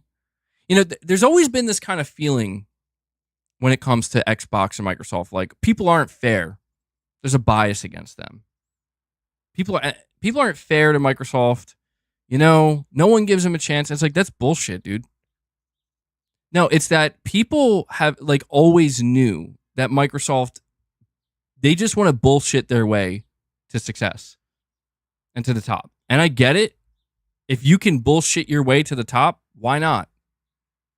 But the only time Microsoft truly found success, if you think about it, for the time that they've been involved in the gaming industry, the only time they ever found success is when they A, buy something and acquire it, or B, they get lucky. They got lucky. Like, let's face it, they got lucky with the 360. And I love the 360, but they got lucky that Sony fucked up as badly as they did. Because the truth is, imagine if Sony didn't fuck up with the PS3 and the PS3 was exactly what it needed to be. 360 would have been done. Just fucking done. Coming off the PS2, it would have been over. But they got lucky that Sony really fucked up and Microsoft did the smart thing and they were like, let's strike. But part of that strike was, again, just kind of, we'll care at the beginning. We'll throw out Gears. We'll do some Halo. But then you could even see towards the end of the 360 era that the mismanagement was already kind of there, where it's like they're having trouble really sustaining this.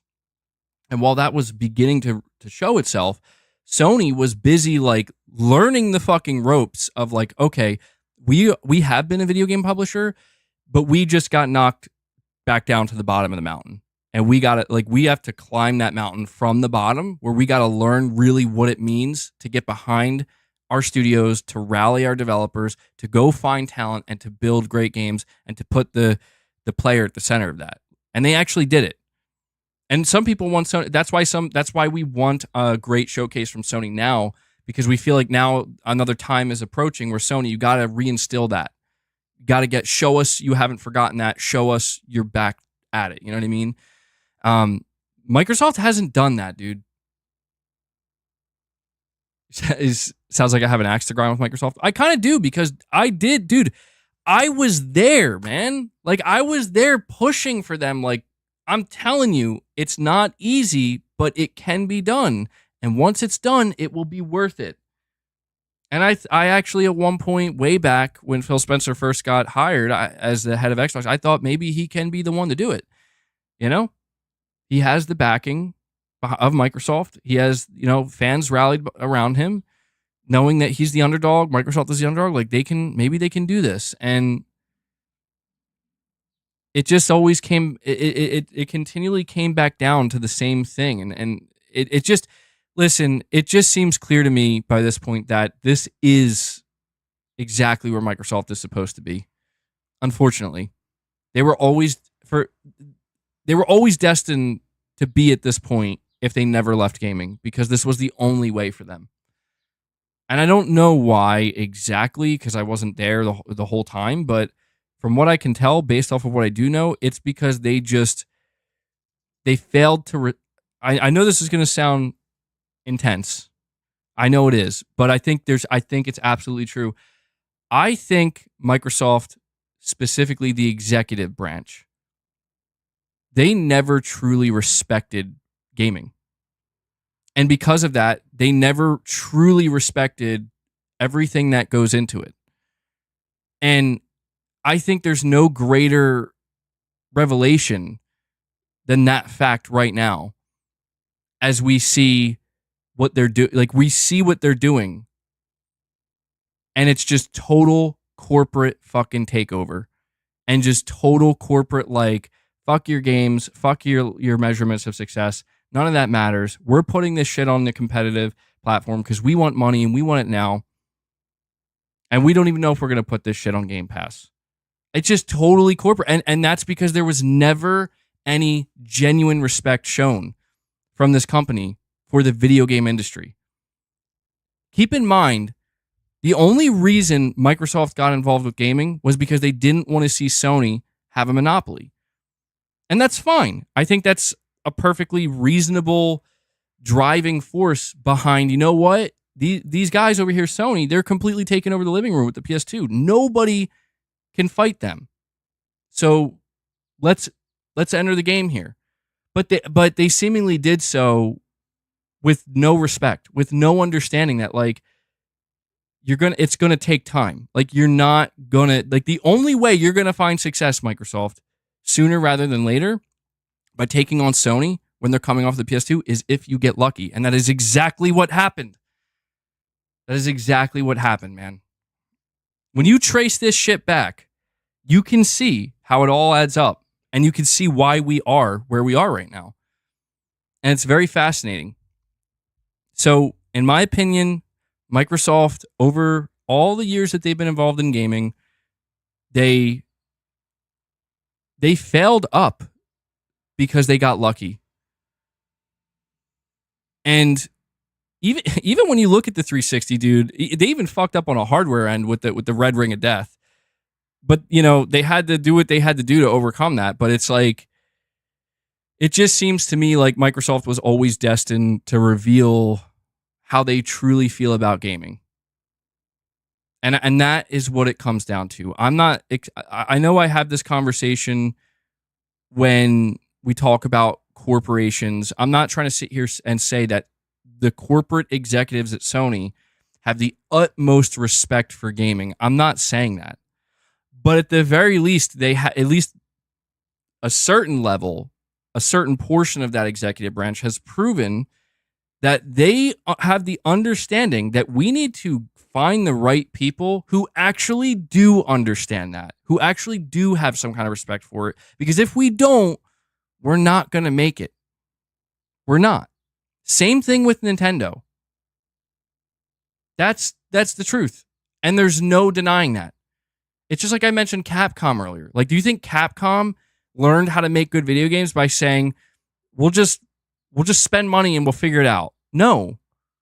Of course they literally did have to do that. You have to spend money, but they didn't. I'm just saying they went into it like with a certain level of respect where it's like, we have to just kind of like put our nose to the grindstone and go through the hard time and come out of it better for it. This is just basic life shit, dude, that it does apply to everything we're talking about now.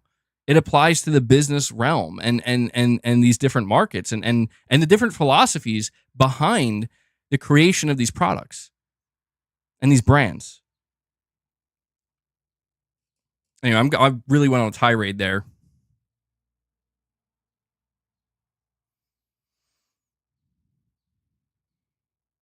They understand gaming culture better. Well, I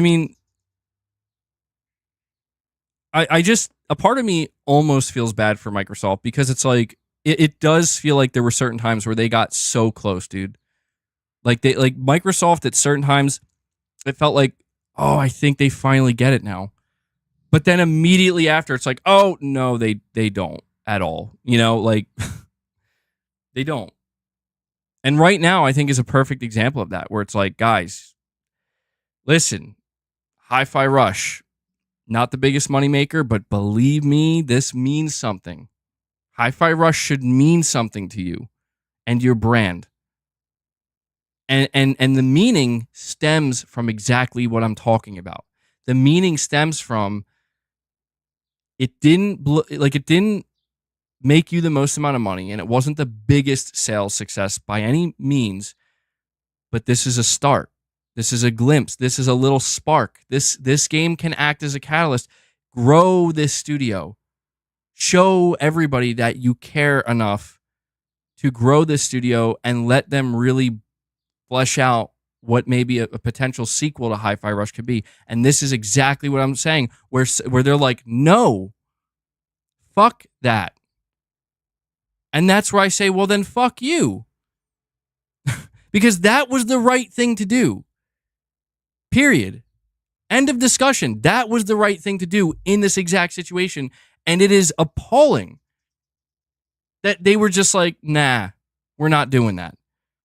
And we're sitting here literally having conversations about whether or not we should be worried about Ninja Theory when Ninja Theory should be in the exact same fucking boat. I know people are a little bit frustrated, and I've talked about myself, 7 years of, Hellblade 2 development, only 8 hours long. It's going to be 30 FPS on the Series X. We've talked about that, but I'm telling you, it looks like a good game. This looks like a very good game, and I firmly believe that Microsoft should look at this as, you know what? This could be like our Uncharted 1 moment in a way, right? Where Uncharted 1 was not perfect, and it was a little bit rough around the edges, and it wasn't, nobody looks at Uncharted 1 as the best in the series, but it was there was something there where it's like, this is the beginning. And like the full potential has yet to be realized. This is where Microsoft should be able to step in and be like, Ninja Theory, we see the potential here, and we're going to go places with you guys. You're going to go places with us. Like that. And they don't have that fucking level of respect, dude. They're over that. They're done. They're just like, we're not even going to fucking try. And this is why I'm saying they don't deserve any studios because, well, they do. They deserve studios that crank out bullshit at this point because they don't care at all. And you know what? Because I know people are going to be like, why are you so fixated on Microsoft? Just to be fair here, and just to show people that I'm not just only going to shit on Microsoft. I'm going to keep the same energy. This is exactly why Jim Ryan got the amount of heat he did when he announced we're closing Japan Studio. Because what I just described, that's why Japan Studio shouldn't have been shut down. I mean, I understand maybe Japan Studio was a clusterfuck and there was way too much shit going on there and a lot of disorganization. But I think it was ultimately a mistake for Jim Ryan to just make the cold-hearted decision of, you're done.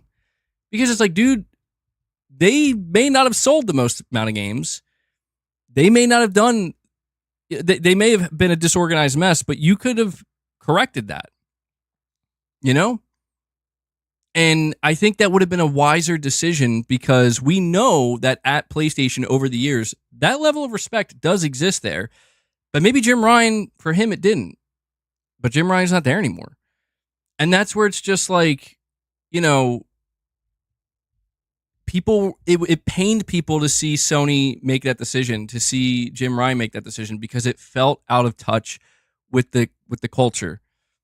It felt a little bit disrespectful to people where it's like, dude, Japan Studio is, in a way, it's kind of like, you know, it brings a little bit of soul to PlayStation. And it feels like you just killed that for no reason. And to be fair, like they did create Team Asobi after that, which kind of carries that spirit, so to speak, with Astro. But this is where I'm saying, like, at the end of the day, these are corporations. But I will at least say that when we see these things happen, we have to judge them based off of what came before. And that's important because it does matter. The history does matter. Like, I can't just sit here and judge what Microsoft is doing in this moment just by itself, as if it's in a vacuum. It's not. I've seen and I know too much. I'm judging it based off of everything else that has come before. And that's the problem. That's why there is no more faith in the Xbox brand. That's why nobody gives a shit about what Phil Spencer or any executive at Microsoft has to say about the future of Xbox now. That's why their console is going to die. It is already dead. That's why every game is going to come to PlayStation. It's because of everything that came before, and there's just no reason to have any more faith or trust whatsoever in this gaming division as a platform, maybe even as a publisher. That's how I see it. And yeah, it runs deep. That's the problem. It runs very deep. And I don't know really what's going to happen. What I do know is I'm running behind here. I have quite a few more chats. I got a couple of direct donation chats I got to read. And I haven't even gotten to the second article. So I guess I should apologize. I meant to deliver this information in a bit more of a timely manner, but I'm getting too caught up in my own rants. So let me run through the rest of these chats. We got subtext saying Phil and Matt's incompetence isn't surprising, but how did Microsoft greenlight nearly $80 billion before truly scrutinizing the business? That's a great question, subtext. That's actually a very good question. That's something I didn't even think about. Maybe, well, it's a bit conspiratorial, but I almost wonder if Amy Hood, the CFO of Microsoft, and Satya Nadella, the CEO, I almost wonder if they purposely sabotaged Xbox and this leadership team, where like they knew, like they don't know what they're doing. But yeah, go ahead. Here's your $80 billion. You go buy Activision. Go buy Bethesda. I almost wonder if the Trojan, like it was a Trojan horse situation where Phil and that leadership team was convinced that they got the green light to purchase these publishers and then do what they want to do. But in reality, Satya Nadella, Amy Hood, like they all knew, like, guys, come on. You really thought we were going to let you be in control of this? And I think that's absolutely what's playing out right now. Is it's almost like, I mean, dude, it's just why I said these people are cutthroat, dude. They are brutal cutthroat. They don't give a fuck. They will destroy their own if it means pleasing the shareholders, and that is exactly what's happening. So my answer to that question subtext, even though it is a bit of a conspiratorial answer, I actually think that is what happened. I think that the president, because think about it, when Microsoft was fighting for this acquisition, who were they sending out there? They were sending the president of Microsoft, not Phil Spencer. So they were definitely involved in fighting to get this company. And I think that they just basically fooled the Xbox leadership in trying to convince them, like, and you guys can take it from there. Like, no. Well, maybe they did give them a brief window. Perfect Image, you're saying, I dropped COD because everything was a cash grab. That's why Ghost and Rise came into my life. I used to be a COD fan until I changed it. Yeah, Call of Duty is definitely not the same. I'm with you, Perfect Image. I mostly dropped it. Like, I am excited to see what they do with Call of Duty this year. Although I will say, man, it's painful. It is. Like, it's painful to know that I'm interested in this year's Call of Duty and seeing, like, fuck you, Microsoft. Like, there's a part of me that wants to practically spite Microsoft, where it's like, God, I almost like don't want to buy your games.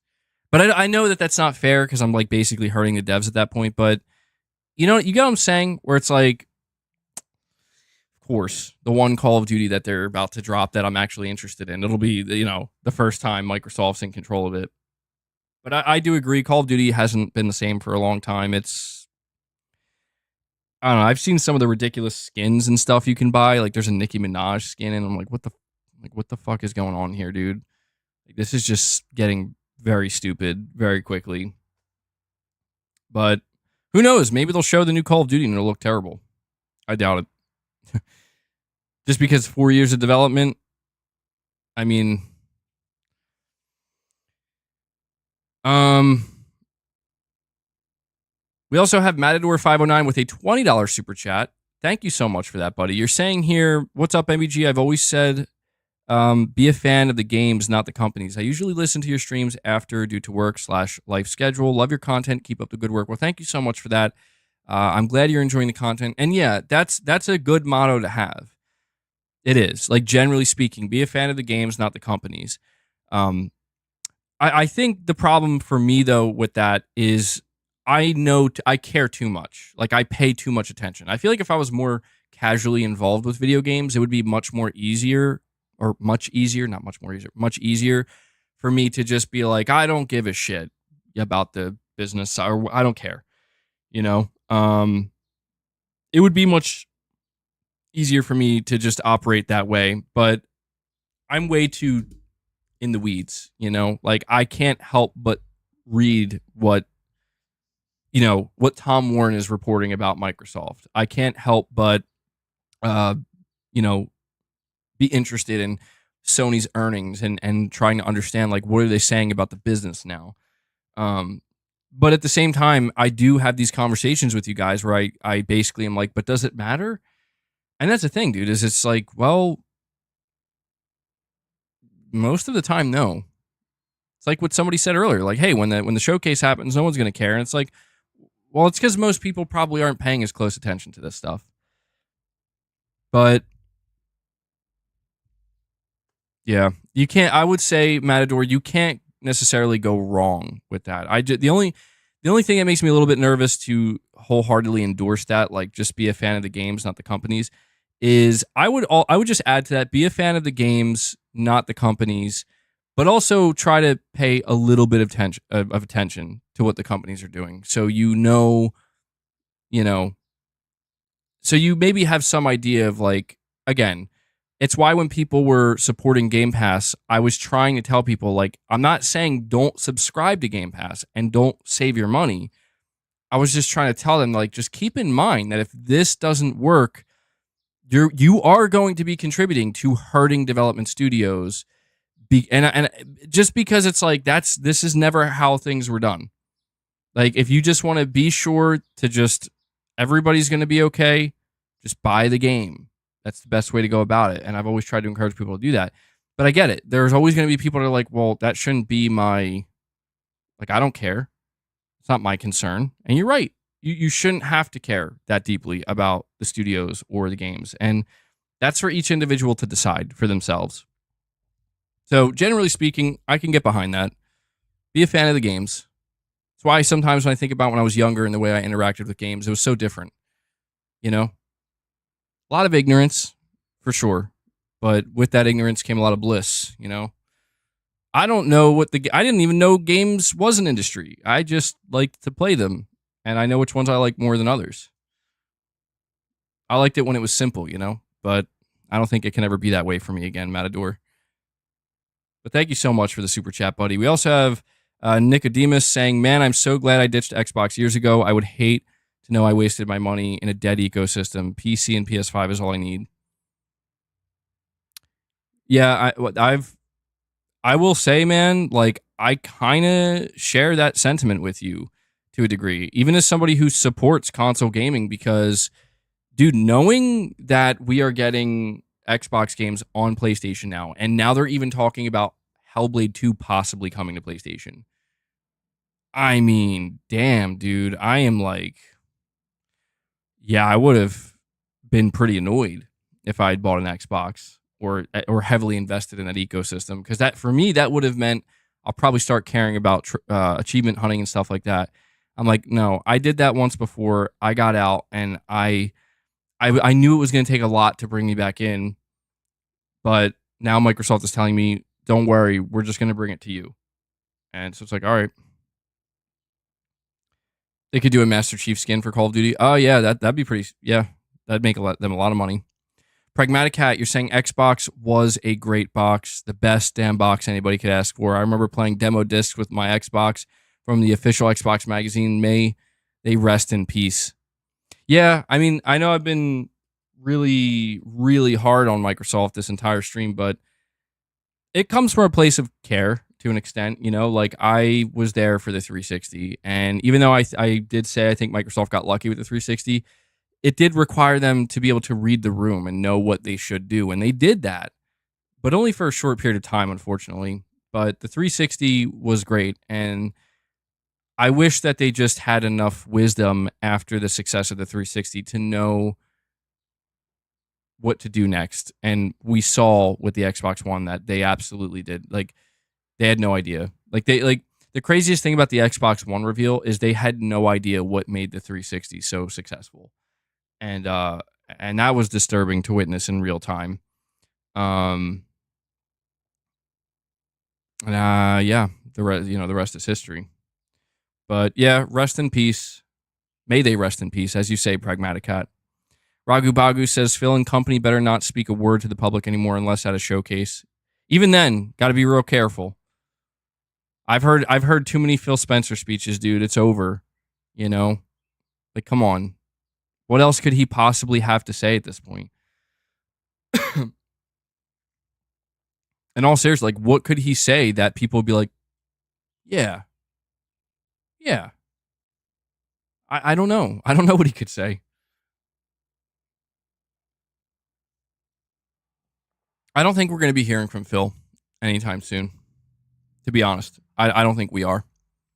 I think we'll hear from Sarah Bond, but I think Phil's days in the public and giving interviews, I think that's over. I would be shocked if it wasn't. Because I really don't know what's left to say. What could be said that people wouldn't just get upset about. You know, I think at this point in time, people now officially associate Phil Spencer with Xbox failure. And if you're marketing at Microsoft, you're like, dude, I don't think we should have you be the face of Xbox anymore. TO Music and Meditation says Phil gonna be on stage like, we hear you. We hear you, but we're doing this anyway. Yeah, no. That's essentially what Microsoft's going to communicate, though. Antonio Lope says, it's way too early to make these predictions regarding Xbox. They have more games announced than PlayStation and Nintendo combined. The industry is shifting. It's a big ship. We have yet to see where it's going. Antonio, you're probably right. You know, during times like this, I feel so I do feel a sense of vindication, and I think that's what drives me to feel even more sure of what I'm saying. But bigger picture speaking, or when we're talking about the bigger picture, let me take this opportunity, Antonio, to make something clear that I don't think I made clear over the course of the stream. Xbox and their gaming division, like Microsoft's gaming division, will be fine. I want to make that, I probably should have made that clear. I wouldn't be surprised if in the next year there is a major shakeup, like a major shakeup, probably like the biggest we've ever seen when it comes to the leadership at Xbox and Microsoft Gaming. I say this because we know that they are secure, dude. At least in the eyes of the upper executive branch of Microsoft. This is what they fought for Activision Blizzard for a reason. If anything, they're secure in the mobile sector. So in that way, you're right. They're going to be fine. They do have more games than ever. They have more studios than ever. They have all of this. They have more IP than ever. And I think that they've secured themselves for the long haul. But I guess what I'm really speaking to here is the death of Xbox. Xbox is burning, and it is going to... It's like Xbox as we know it is just a pile of ash. It's going to be very soon. Keywords being as we know it. You're right. The industry is shifting, and it is an unpredictable time. But I do think that some things, regardless, here's what we have to realize, and this is another aspect that is quite disappointing about the video game industry. When we say let me ask you, why is the video game industry shifting? What's the cause of this big shift, this sudden shift? We know what it is, or at least most of us know. The cause of this shift, it's shareholder greed. It's, okay, the money's not as free-flowing as it once was. And, yeah, corporate and shareholder greed. This is what's forcing the so-called shift. And this is why we are seeing everything happen the way it's happening. This is why it's so dire. This is why it's so cutthroat. Because everybody at this point in time is in it for themselves. And unfortunately, there's a lot of collateral damage when something like that is happening. And I'm not saying that there's any one specific thing to blame for that. But I'm just simply pointing out that Microsoft has made it clear. I'm telling you, with everything that's happening right now, Microsoft has made it clear we are in this for the corporate greed side. Like the shareholders are our priority, and we don't care anymore about how you feel about our brand. That's important. Because that is not Xbox as we've known it. This is a new era of Xbox that's unfolding. And this new era of Xbox is exactly that. It is, listen, we fucking have games. Doesn't matter how we got them now. So you're going to play them or not. We'll bring them to you. You're going to play them or not. And that's it. That is as far as that conversation goes between the consumer and Microsoft going forward. And that is exactly why, again, the super chat earlier, like no one's going to care when the Xbox showcase happens. And I'm actually, believe it or not, I know this is gonna be a crazy thing because it's like, really, MBG? But yes, I'm looking forward to this new era of Xbox. Do you know why? Because hopefully this is where the bullshit stops. Hopefully this is where the bullshit ends, where we can stop seeing these obnoxious morons on the internet thinking that Microsoft is their savior and they're going to deliver everybody in the gaming world. Like, no. Okay, no.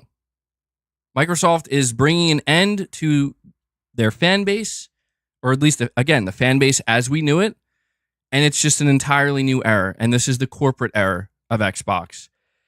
And it's one that doesn't have to be bad, necessarily, but it's very bad now. And the reason why it's very bad now is because what the corporate side of Microsoft realizes about their gaming business is, man, they have to undo a lot of shit.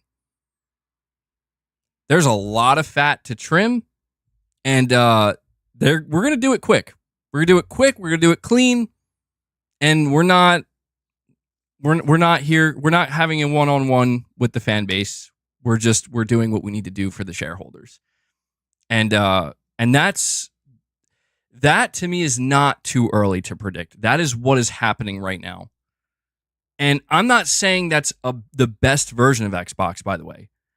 However, I'm at least looking forward to if Xbox, I've always said, like, I can accept the truth, man, and I can respect the truth. I may not like it. I may think, wow, like, I don't agree with you at all, but I've always had an appreciation for, like, just give it to me straight. I want the truth. And I hope that this new era of Xbox is one that is not trying to convince everybody that we're the nice guys, we're looking out for you, the gamer, we want to give you the best value in gaming, blah, blah. It's why I lost my fucking shit at that Xbox business update, because I'm like, this is the biggest load of bullshit I've ever seen. Even now, as this brand is on fire, they're still trying to come out here and save face. You know? So I hope this new era of Satya Nadella and Amy Hood and Brad Smith, I guess, is the president of Xbox or Microsoft. I hope that this new era is them just being cold, dude. Cold and to the fucking point and not our friends. Because I could have more respect for that at the end of the day. Not saying I'm going to buy into it necessarily or get excited about it. But I could just at least respect, like, save the bullshit. Get to the point. And I want that from Sony, too. But the difference is, I do have a different expectation from Sony. I am going into Sony's showcase being like, Sony, you got some great studios. You got some great talent. This is what you've proven. You've done this for, a decade and a half now. So let's see it. And if Sony's not going to do that, I want them to be straight up. Like, no, we're not doing that anymore. Just be straight up. But they haven't said that. And so that leads me to believe, okay, well, you know what the expectation is. So let's see it. And I feel like with Microsoft, if anything, this is just, again, this is whittling them down to the bottom again, in a sense, like to the bottom. Like they're starting over. The console's done. We're putting our games on PlayStation. They're starting over as a publisher. And I think people are going to be way more accepting of that. And that's what's fascinating about this entire conversation is it is shitty to see that they've, let it go on this long and that it's been taken this far and these reports are coming out. Like, if you're an Xbox fan, you're probably crushed, truthfully. But what this really is the burning down of the Xbox as it was. And I think the showcase is going to really kick off the new era of Xbox as it will be. And it will be made very clear that this is Xbox as a publisher. So they won't need to continue with this bullshit of like, when everybody plays, we all win. Like, they don't have to say it because it's like, no, like literally everybody's going to play because we're putting it everywhere. So go play. You know what I mean? But Antonio, thank you for the super chat, buddy. We have Jakey Stee saying game over. Game over. Corey Landiga with a rare super chat here says, to be blunt, I think all the management was gullible enough to be led to believe the return of $70+ billion lost in investing in devs would be quick. I would hope not, dude. Oh my God. That would have to be some next level foolishness. You know, like these are supposed to be like people who went to school to learn about business, you know, and how to actually manage and deal with this stuff. That would be insane. But you might be right. There's a chance, Corey, you could be right. That would be like very again, if that was the mentality behind it, I would really have to question, like, how do you guys have a job here in this position? Like that's insane. That's insane. But Corey, thank you for the super chat, man. And we have Stephen Cardinal saying, is it really hurting the devs if you boycott Microsoft published games if they're just going to shut down the studios that do good for them anyway, like Tango? I mean, yeah, that's the disturbing thing about this. I'll say this. I don't think smaller devs are going to survive underneath Microsoft in the long run, unless those smaller devs can start making a lot more money.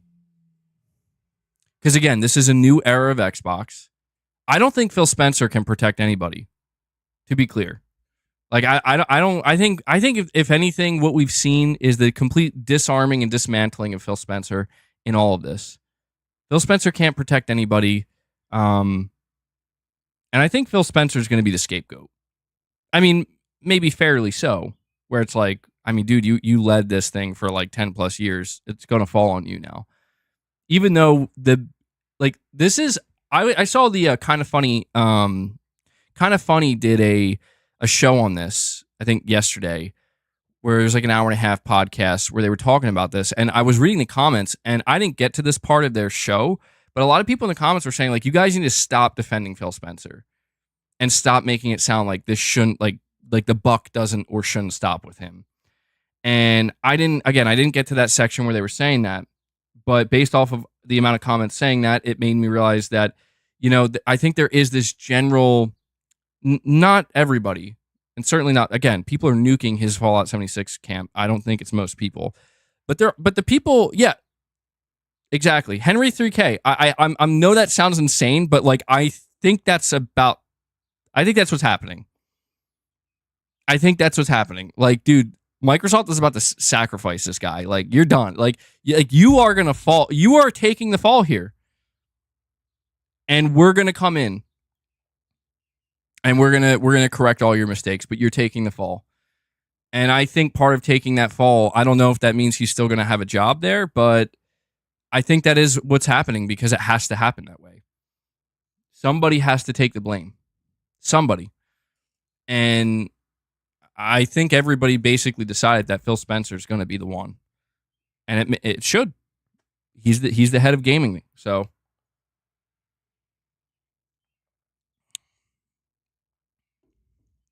Neo Exodus, you're saying, where did you end on achievements? I got 282,000 when I left. Damn, that's high up. I think I had like 60,000 or something like that. It wasn't like a crazy high number.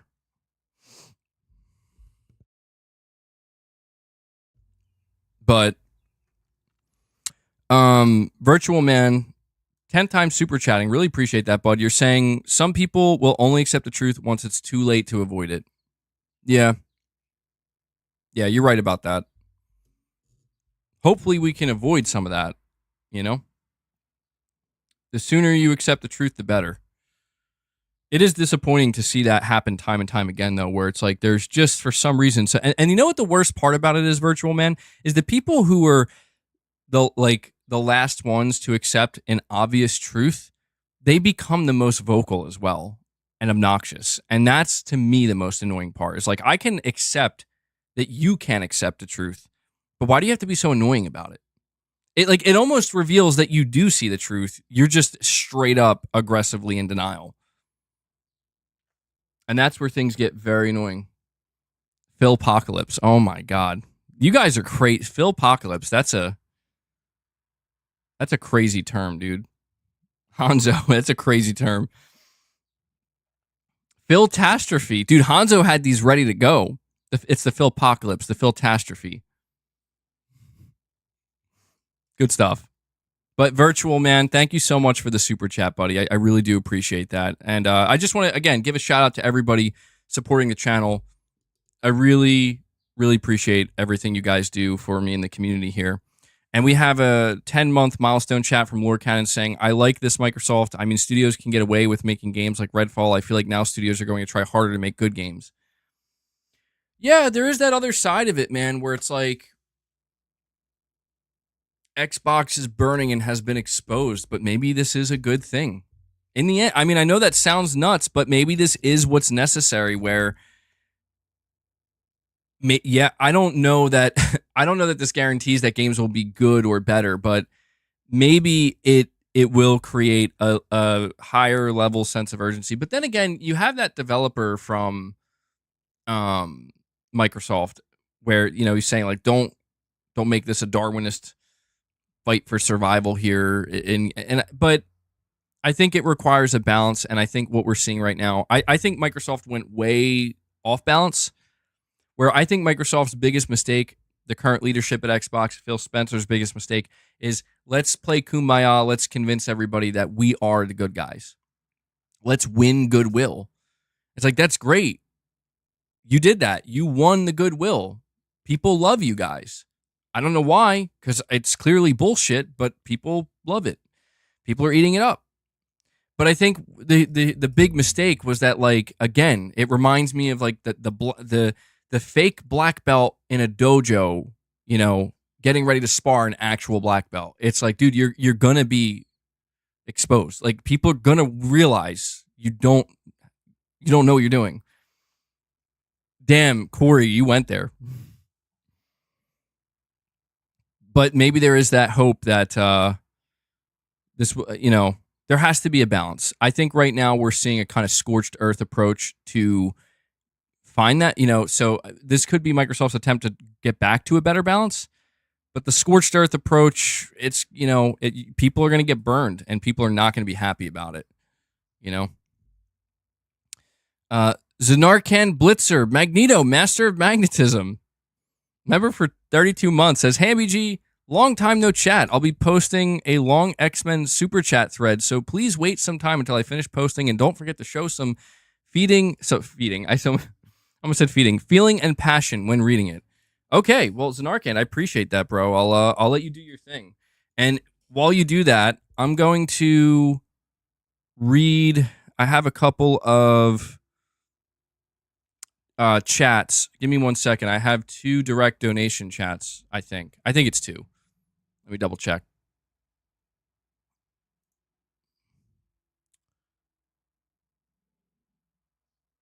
Was it 2 or was it 1?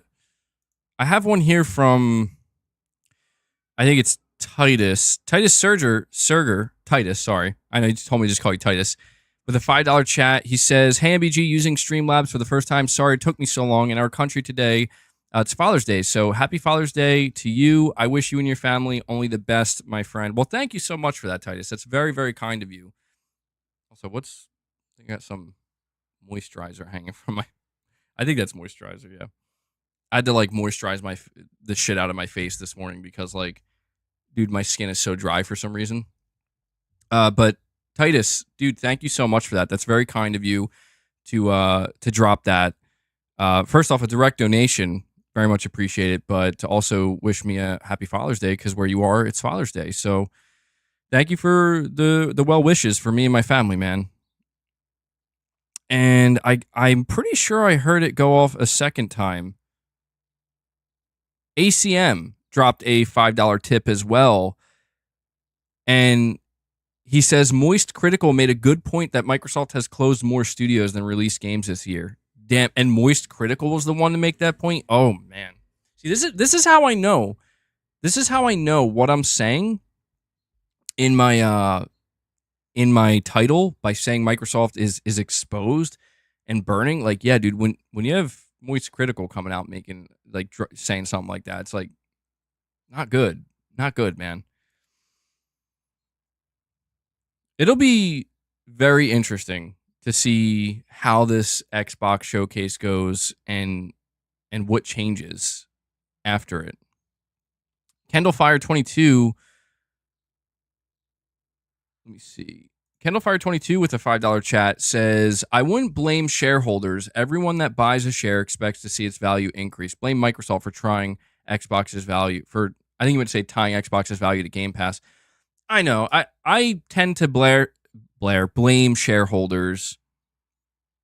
And maybe to an extent, I think it's tough because I think it's a mix of different people, you know, just as always. Like I have no doubt, just as there are greedy people in business that only like they're only in it for themselves and care about how much they're going to get out of it.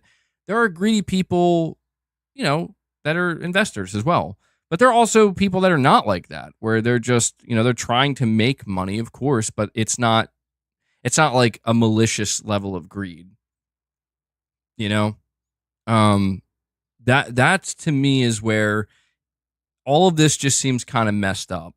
And there's also, again, if we were to dig deeper, there's a layer to this that goes beyond gaming, where it gets into geopolitics and you know, the way our economy is being handled by our government. And I'm not here to get into that, but that does have a role in all of this. It absolutely does, unfortunately. And so I have another report here that we have to go over with Microsoft.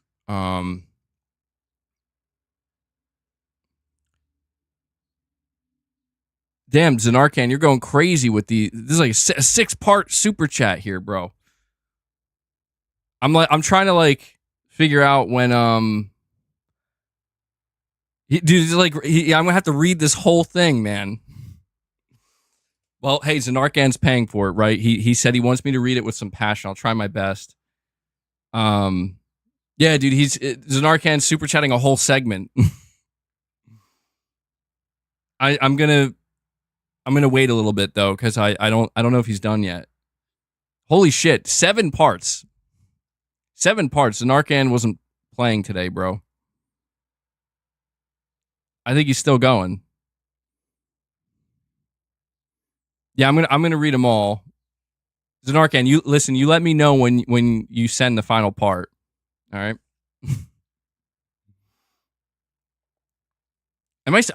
We have an agreement, by the way. I know I'm saying his name wrong. But we've agreed a long time ago that it's okay if I say his name wrong. Bro, this has to be the longest. 8 parts. A super chat train, yeah. Who else wants to drop an 8-part super chat? I do appreciate it, though. It's basically gonna be story time here.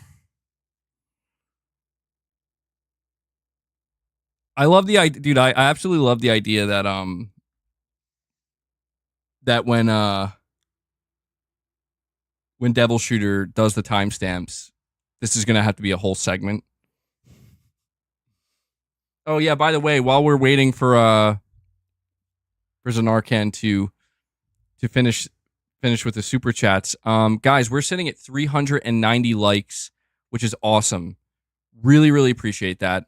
Let's see if we can get that to 400 likes. 10 more likes, we're at 400. Let's see if we can go beyond 400. It's really helping the streams and the channels. The channel. Devil Shooter says he already is. He's already on it.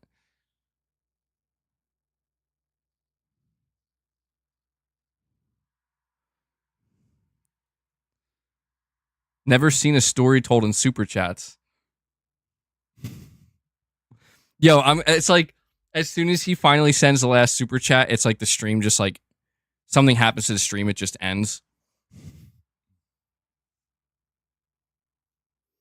Oh damn, dude, there's 11 parts. There's 11 parts.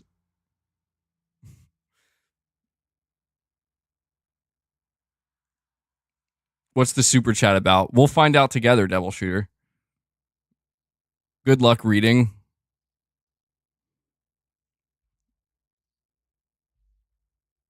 Oh man, I'm looking over some of this. He's making me, dude, for the first time ever, I'm like getting nervous about reading super chats, bro. This is a lot. Holy shit. I just hope I live up to expectation here, man.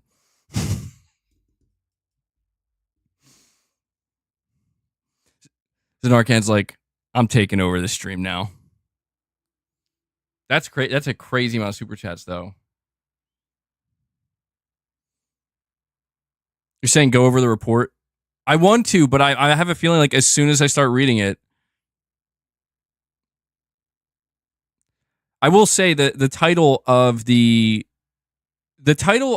second report that we're going to go over, so stick around after I read these super chats, is Tom Warren, or sorry, it wasn't Tom Warren reporting this, but The Verge is reporting Microsoft says it needs games like Hi-Fi Rush the day after killing its studio. Yeah. Wild. Arnold should say stick around. Dude, part 14. Dude, we're gonna be at like part 25.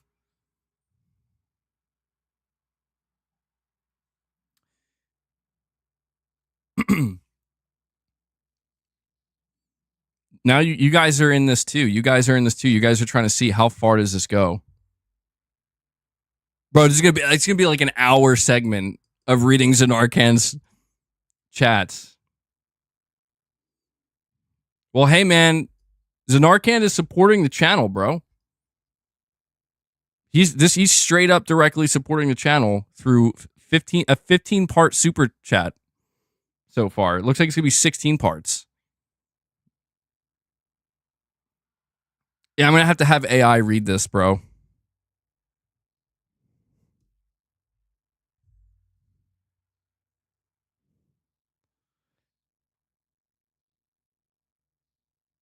You know what's crazy? He's super chatting about it seems like Xmen, and I'm assuming this is coming from like the excitement around these super chats is coming from the new Xmen show. You know what? I just finished watching Loki season 2 yesterday, and dude, that shit was awesome. Like, I think I'm all caught up now with everything in the MCU. Although I didn't watch the X-Men 97. This is called X-Men 97, right? I didn't watch that yet. I heard it's really good though. But I'm super stoked for Deadpool and Wolverine. And you think Loki's trash? Dude, I loved it. I thought it was great. Really? You think so? I seriously enjoyed it, man. Loki's like, he's a great character, man. Tom Hiddleston, Mobius, I enjoyed it. I can't lie. I definitely enjoyed it. But I'm all caught up now in the MCU, and yeah, we're totally derailed. It's okay. We'll bring it back around when it's all said and done. But I'm super excited for Deadpool and Wolverine, and I'm really interested to see how Deadpool and Wolverine's going to introduce the X-Men into the MCU, because, man, I've always liked the X-Men. I'm actually going to rewatch all the X-Men movies. I'm going to start with the first one tonight. Dude, I got to say, the timing of these super chats, though, is an Arcan. Since they're like focused on the X-Men, the timing is interesting. Dude, holy shit. He's at part 20. He's at part 20, bro. He's been working on this for a long time.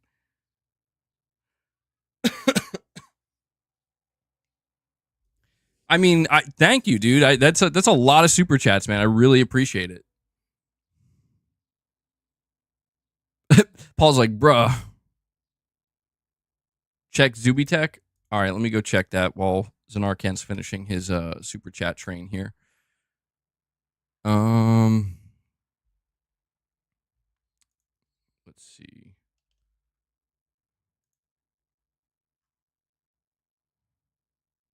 Sony's reportedly looking to acquire Infocom. Infocom operates digital comic site Mecha Comic, which is Japan's largest. Interesting. What about the Paramount deal? It's ongoing. I find it interesting that Sony is looking to make all these different acquisitions outside of gaming. Maybe that's smart though. I don't know that it would be really the smartest thing in the world to make big gaming acquisitions right now.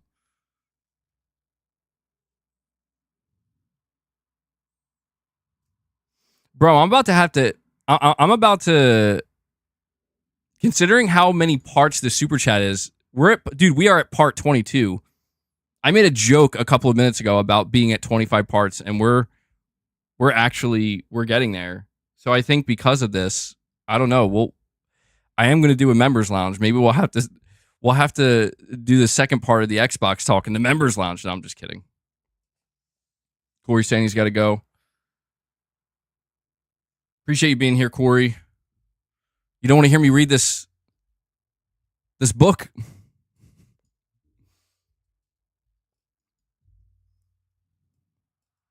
This is going to be its own stream.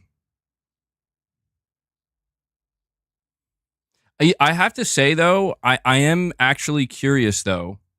I am curious where I've never had to read this many super chats. Like, the only time I can remember ever having to read this many super chats in a row, or just being, like, overwhelmed by the amount of super chats was, I think it was during... I don't know. It was. I feel like it was the last PlayStation Showcase, or maybe the Game Awards. But there were so many. It was just like. But the difference here is that I can read these through without stopping. What if it's part 66, bro? Listen, if this goes beyond 30 parts, I don't know. I'm gonna have to fire up a second stream, dude. Now, in all seriousness, though. It's all cool, man, because it's a lot, but it's direct support for the channel, and I do tell you guys all the time, like, I literally couldn't stream and I couldn't talk about these topics and I couldn't do this, you know? Was that it? So it was 25 parts. I'm done, fellow mutant. Damn, bro. All right. Here we go. And meanwhile, IP Gaming is like, damn, bro, just give me a membership. You could have just donated 200 members. That's so funny. No, but before I read this, Zenarcan, in all seriousness, though, dude, that's a fuck ton of super chats, man. Thank you so much for the support. I will, and I do want to also preface before I read these super chats, I will likely mispronounce some things, and I will try my best. Okay, I will try my best, so just know that. So here we go. Zenarcan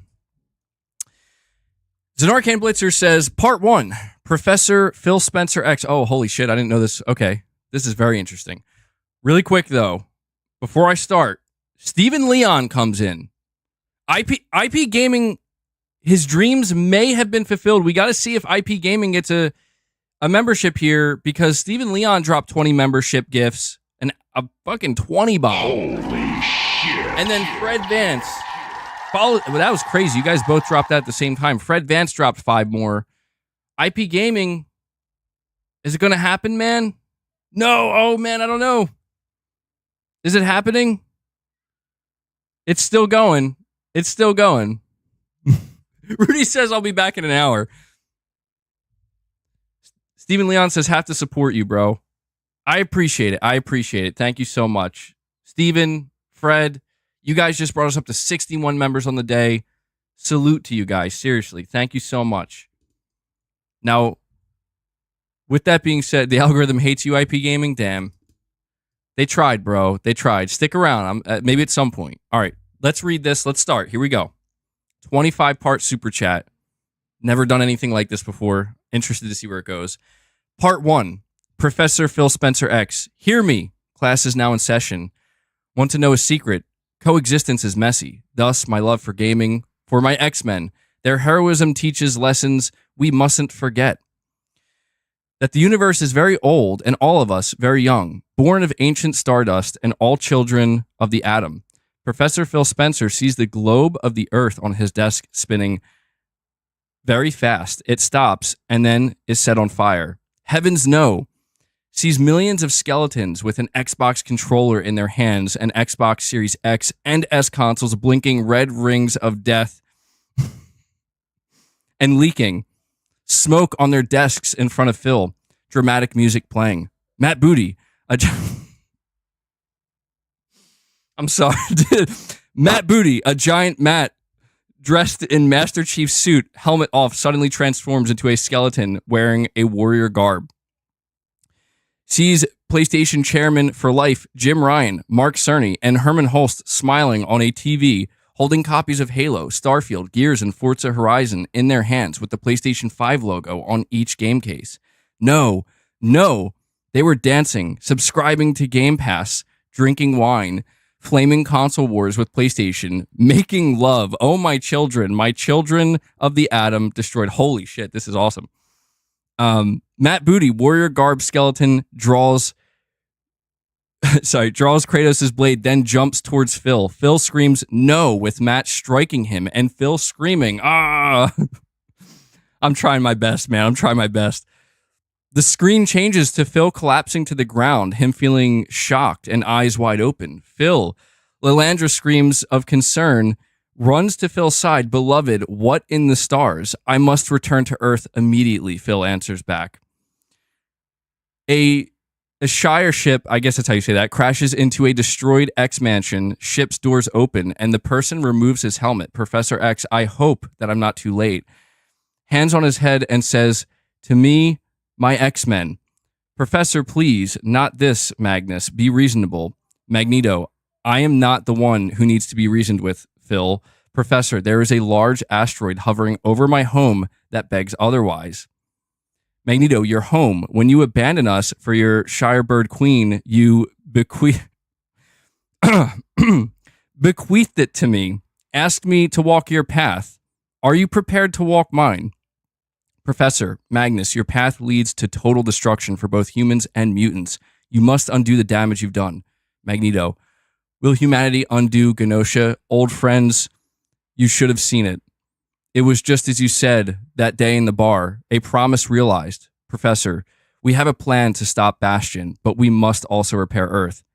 Magneto, I promised a boy a future free of fear, only to watch his frightened eyes be vaporized inside of his tiny skull because he believed in me. In the dream, you had me sell. How many more of your bones will pave the way to Xavier's future, where we were simpler like beggars for tolerance? Your professor's dream is dead, so I offer a new one. A home to replace that they stole from us, a new Genosha. We have gotten here by walking this man's path. We are left with but two choices: cling to this dying world, or rise to your future and look down upon his fallen Peisty planet. I don't know, dude. I think I'm butchering this. Professor, we are not gods. Magnus, Magneto, gods abandon those who believe in them. Mutants do not. Decide, my X-Men. Hanzo Reza and Waved Max joins Magneto. Oh, holy shit. People in the chat get involved now. Part 20. Just giving you an update where we are. The offer was made. The doors open. Magneto puts a magnetic bubble over himself. Hanzo and Waved and fly towards the asteroid. Asteroid rises up in the sky. So, MBG, I ask you to create a poll for the X-Men and mutants in the chat to decide whose team they will join. Team Magneto or Team Professor Charles Xavier. Also, your thoughts and opinions on the current X-Men 97 show. Have you been watching and enjoying it? And have you seen the original X-Men, the animated series that 97 show continues from? I watched the original show when I was a kid, which I loved, and was wondering how the 97 show would be like. Was relieved to find out that the show has been amazing. It's darker than the original. Oh, hold on. At last, Jean Grey no longer faints when lifting a book, etc. in the original. The writing has been excellent. Don't know why the showrunner, Bo DeMaio, I guess that's how you say his name, was fired before this 97 appearance. I saw that. Yeah, that was really weird. And then the final part here, dude, first 25-part super chat. Final part says, hope someone makes a new X-Men game, maybe set in the 90s. Who should make it? Insomniac. What old X-Men game should I play? X-Men Legends 2. Well, I have good news for you, Zanarkhan. An X-Men game is actually in the pipeline. This broke my brain, bro. I tried my best. I'm sure I butchered that, but there is a few X-Men games that apparently are in the pipeline for Insomniac Games. There was the big hack that occurred last December, and it was revealed that, yeah, Wolverine is kind of the start, and Wolverine's going to lead into, I think, after Spider-Man. There's going to be Wolverine, Spider-Man 3, then there's going to be full-blown X-Men games coming out, I think, in 2029, 2030. It's a little while from now, but yeah, they're going to be going all in with X-Men. But let me create that poll. Let me see. So you're saying create the poll between Team Magneto or Team Xavier. And to answer your question, I haven't actually watched this show yet. I've been watching other MCU stuff. I do want to watch this because I did actually see... I did see the original series when I was young. I can't remember it too well, but I know that I kind of looked forward to watching it. I think on, what was it, Saturdays? What was it, like, didn't it air on like Fox cartoons or something like that? Yeah, I watched the X-Men, the classic X-Men show. I watched other X-Men cartoons after that, and I've always been a pretty big fan of the X-Men. Hugh Jackman as Wolverine has always been my favorite, though. Wolverine was always my favorite character as well. So I definitely got to get around to watching this. People have been saying it's really good. All right, let's see.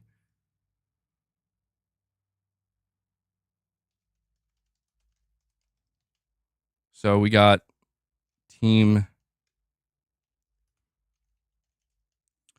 Magneto. Make sure I'm spelling. And Team...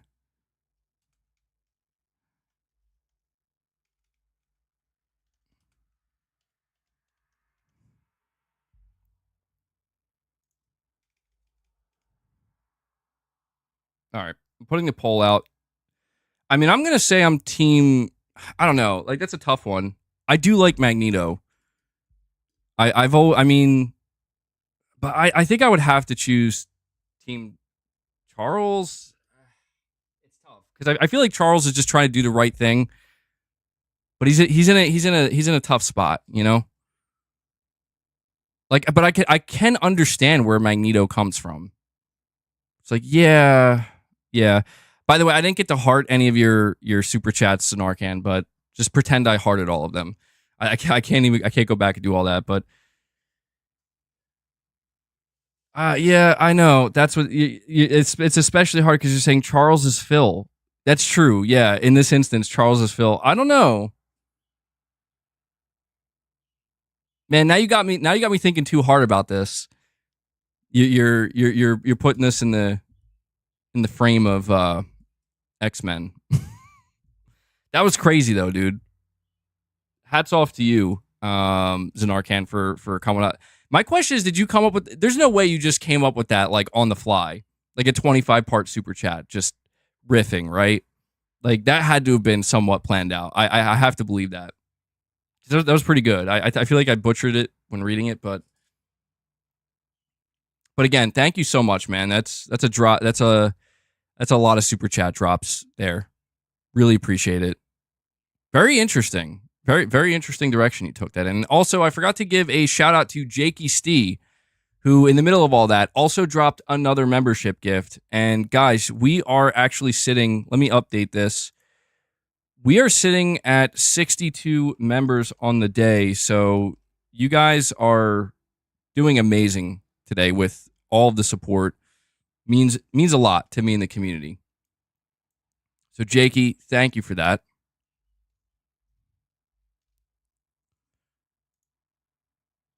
Oops. Yeah, again, really quick before I move on, Zanarkhan, the timing of your super chat talking about X-Men. I know you're talking about watching the TV series X-Men 97. It's so funny to me because, dude, literally tonight I'm going back and watching the 2001 X-Men movie, and I'm every night going forward I'm going to watch all the X-Men movies because I'm super hyped for Deadpool and Wolverine, so I kind of want to rewatch everything. Apparently, there's going to be a bunch of cameos in Deadpool and Wolverine of the classic X-Men from these movies. Also, you know, I don't want to say that because I think that's a spoiler too. I'm not going to say that, but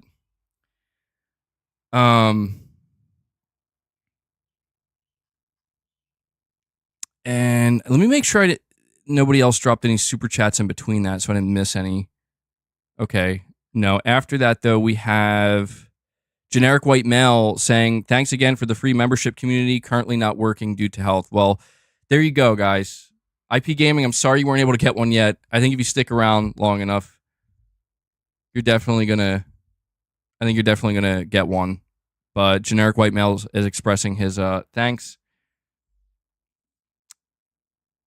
We have Michael Lynch here with a super chat as well, saying Mark Cerny and Sony are like Bernie Taupin and Elton John, hit-making machines. Phil Spencer and Xbox are today's musicians. Very little talent. Damn. Now that's a hell of a comparison. What is up with music today? Seriously. Like, I mean, don't get me wrong. There's like still some good music, but it feels like it's getting harder and harder to find. Most modern music I hear, I'm just like, oh, what is this sound? It's not good. Do you guys follow Rick Beato on YouTube? He's a music YouTuber, and I think I didn't watch the video, but I saw his thumbnail. I got to get around to watching it. His thumbnail was, he's like, I thought it couldn't get any worse, where he reacts to the Spotify top 10.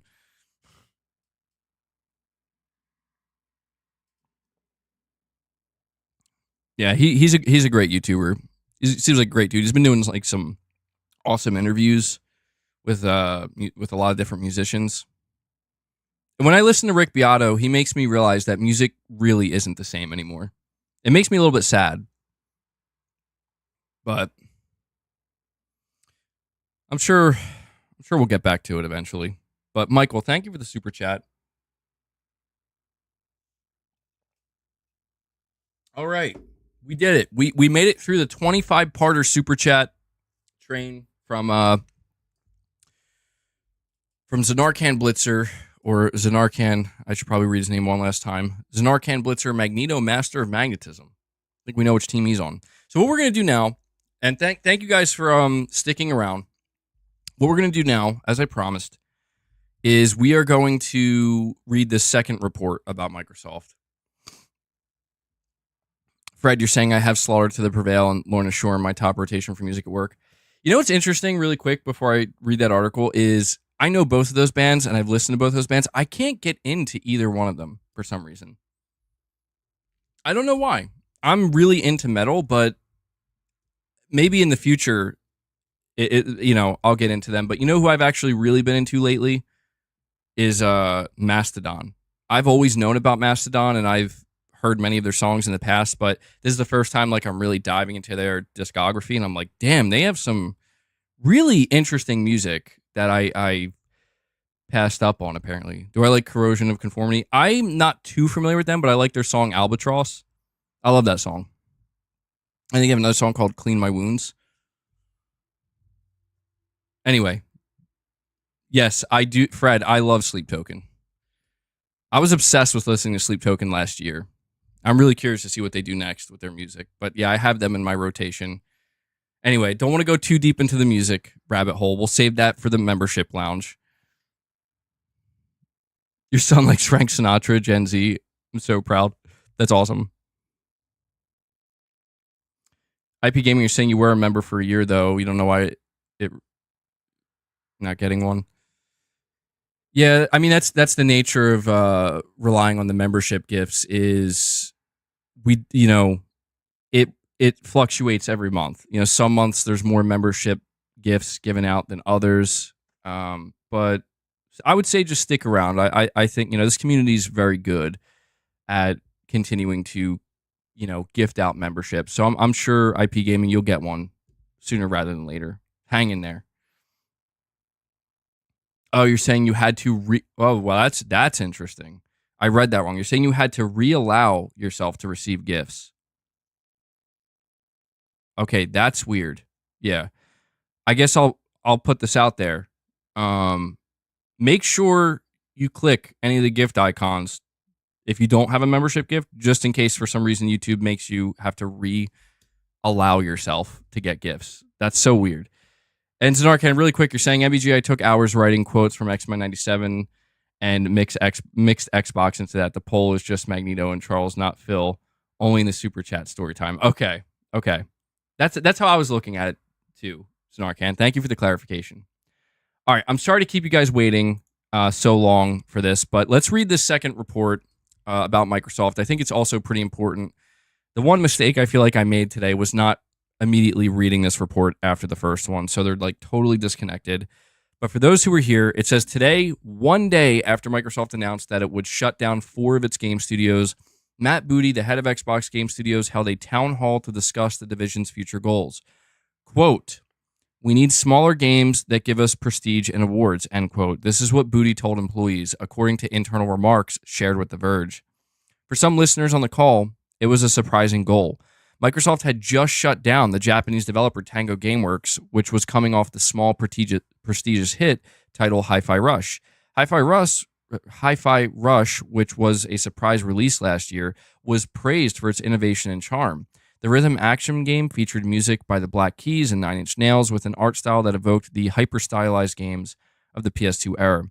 Just 4 months after its release, Hi-Fi Rush hit 3 million players during the 2023-24 awards season. The game went on to win a Game Award, a Game Developer's Choice Award, and a BAFTA. While Microsoft hasn't shared sales data, it was apparently happy with the game. When rumors swirled that it wasn't doing well commercially, Aaron Greenberg, vice president of Xbox Games Marketing, wrote on X that Hi-Fi Rush was a breakout hit for us and our players in all key measurements and expectations. So, yeah, this is disturbing. Does anybody else find this quite disturbing? There's something wrong here. I don't like. I feel like I'm missing something. I don't understand. How is it that Matt Booty, in a town hall meeting, he straight up says, and this is in quotes, "We need smaller games that give us prestige and awards." I mean, how do you turn to your staff and your development teams and say that the literal day after you shut down the studio that just did that? Dude, they're like gaslighting their own developers. I would be pissed. Hanzo, you're heading out, man. Appreciate you stopping by. You got featured in that story. Magneto advocates for the plight of physical games. Man, you really... Dude, I feel like Zanarkhan Blitzer is going to come back like a week or two from now with a whole nother story. That's funny, man. But yeah, I'm just... My mind is blown right now where it's like, this has to be fake, right? Like, this can't be real. It would make more sense to me if Matt Booty, during this town hall meeting, turned to the dev teams and said, listen, we need bigger, more exciting games that get more attention and, you know, can be more commercially viable. Like, that would make more sense than what he's saying. It's so...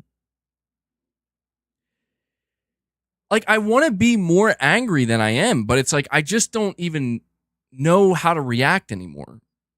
Where it's like, this is the most upside down, ass backwards thing I think I've ever seen from Microsoft, man. And I mean that. Like, I've seen some crazy stuff from Microsoft, but this has to take the cake. Hi-Fi Rush was a success. Won awards. Highest rated game we've made in a long time. People loved it. We're going to have to shut them down. We're not making enough money off our games. We need bigger games. We need to focus on bigger games.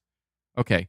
By the way, guys, I'm going to need you to focus on making smaller games that can make win awards for us and gain prestige. I'd really appreciate that. It's like, what the fuck? Like, are you on crack, bro?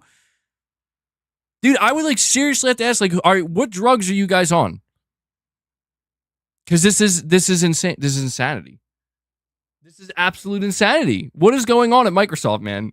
You're saying it's funny. I mean, it is comical because it feels like a skit you would see on like SNL or something. Like, it feels like something that's just not real.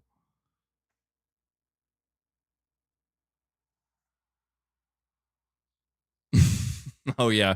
I forgot about that. The Xbox themed, the Krispy Kreme Xbox. No vision. That's beyond no vision, man. That's like Xbox is like developing split personality. Like, these executives are developing like split personalities where like one day they're like, I want the biggest games. I want the best games, and that's all that matters. And then the next day they're like, I want some smaller games that can win prestige awards, you know? In less than 24 hours. That's wild. Who Don't worry, guys. Who needs studios when you have a SpongeBob Series X? Well, all right. There's another report from Bloomberg's Jason Schreier, and I told you guys earlier in the stream that I can't read this entire report because I'm locked out of it. I don't subscribe to I don't subscribe to Bloomberg, but this is coming from the Gaming Leaks and Rumors subreddit. Microsoft's Xbox is planning more cuts after studio closings. Here are the bullet points from Jason Schreier. Xbox still isn't done cutting costs. Sent voluntary buyout offers to some ZeniMax staff. Others across the Xbox organization have been told that more cuts are on the way. Why were Arcane, Austin, and Tango Gameworks closed? Bad timing, perhaps. Activision purchase has ramped up scrutiny on Xbox. So, not a whole lot of new stuff there being revealed through Jason Schreier's report, but I think,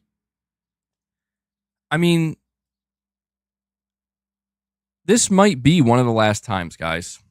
Literal dumpster fire? Yeah, it's bad.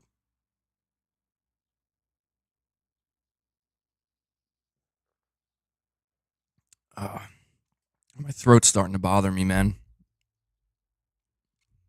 I don't know if it's the weather or what. I'm talking too much. I'm like, I feel like I'm legitimately starting to lose my voice. So apologies if I get a little bit more soft spoken or I'm talking like more ASMR style, closer to the mic. MBG, I really do think Satya or Phil are trying to sabotage that Xbox. You might be on to something. Something really weird is going on. I will say that. Something very strange is going on because some of this just straight up isn't adding up. I mean, there have been some very confusing and puzzling decisions made by Xbox in the past, but this has to be, yeah, it seems like there's some kind of internal war breaking out where nobody knows. Like, what I just read to you, about how like Matt Booty says, hey, we need smaller award-winning games. Like, something about that screams like somebody internally at Microsoft is trying to give a big fuck you to the corporate level. Is it like, it just makes no sense. But what I was trying to say before I sidetracked myself again is this. I don't want to say it is, because truthfully, it probably isn't. Never say never. But this could be one of the last times we really. I want to word this correctly. It's not going to be the last time we talk about Xbox in this capacity, but I guess what I mean to say is this might be the last time anybody is really caught off guard. I think that's what I'm trying to say.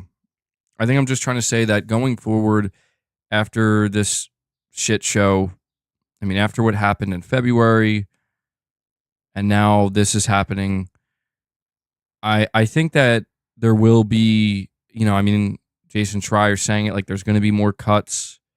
There's going to be more bad news. But I think people are just getting to a point, especially with Microsoft, where it's like, okay. Yeah, like, I think the faith is gone. The hype is gone. Of course, people are still looking forward, I guess, to the they're still looking forward to the showcase, of course, and some future Xbox games. But I guess it's just at this point, maybe people are more willing to just, if not accept, but just maybe be numb to the fact that, like, yeah, okay, this is just how they are now, and we know, like the house of cards has fallen, and it is what it is. It's all out there. So I guess what I'm trying to say is there's no way I can talk about Xbox in a hopeful way going forward. Not to say that I've really talked about them in a hopeful way, but just seeing how, just looking at how everything happened over the past 3 years and seeing that this is where we are. This is the end point. Like, basically, we've kind of reached the end point of it. I think my view on Xbox going forward, like, for example, when I go into the showcase, is it's almost like I'm less annoyed now, just because I know, like, you can't hide it anymore, and that's fine. And maybe that means people are now going to go in with the same type of expectation that I've been going in with for the last, like, 6 or 7 years, which is like, maybe you'll have something good, and maybe you won't. But I don't really have much expectation, generally speaking. But I guess maybe that was, if Microsoft is truly shifting to a third-party publisher, maybe that was always going to happen. So, see how silent Phil is? He was always on time to put out a statement. Yeah, I will say that's a little bit telling. Phil's silence. What does it mean? What does it mean?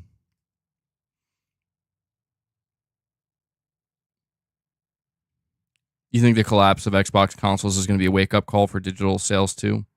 How long is Microsoft supposed to host digital titles purchased for people to download? Yeah, that's going to be weird. If the collapse of the Xbox console truly does happen, like, as badly as we think it is, that's going to be an awkward situation. Chris Brown says, MBG, Twitter's so pathetic because they're trying to say PlayStation is in the same position as Xbox, while Xbox has actual games coming out. I just don't understand the brainwashing. Well, no, I think the problem here is, for the last, like, 2.5 decades, every time we evaluate and analyze Xbox and Microsoft, or Sony and PlayStation, we are always doing so through the lens of the competitiveness, right? Like, they're two competing entities that are fighting for the same thing. They're fighting for the same customer. They're fighting for the same ground. And I think there's just too many people that are not realizing that, like, that's not a thing anymore. And it never will be.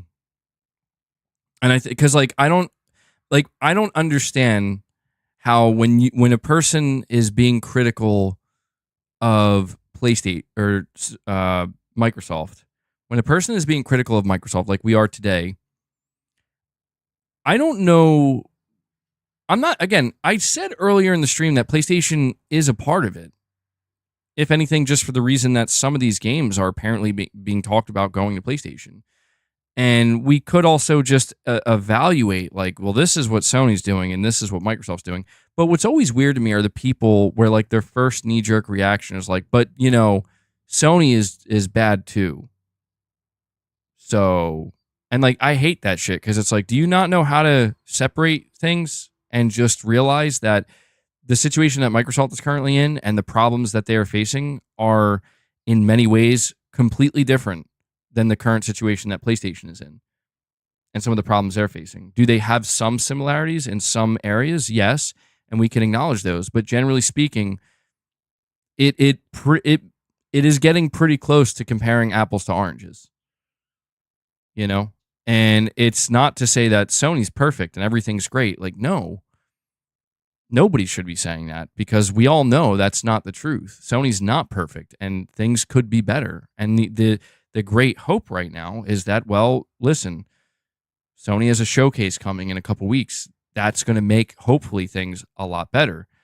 You know, I would hope that Sony isn't going to announce another studio closure or something like that prior to the showcase.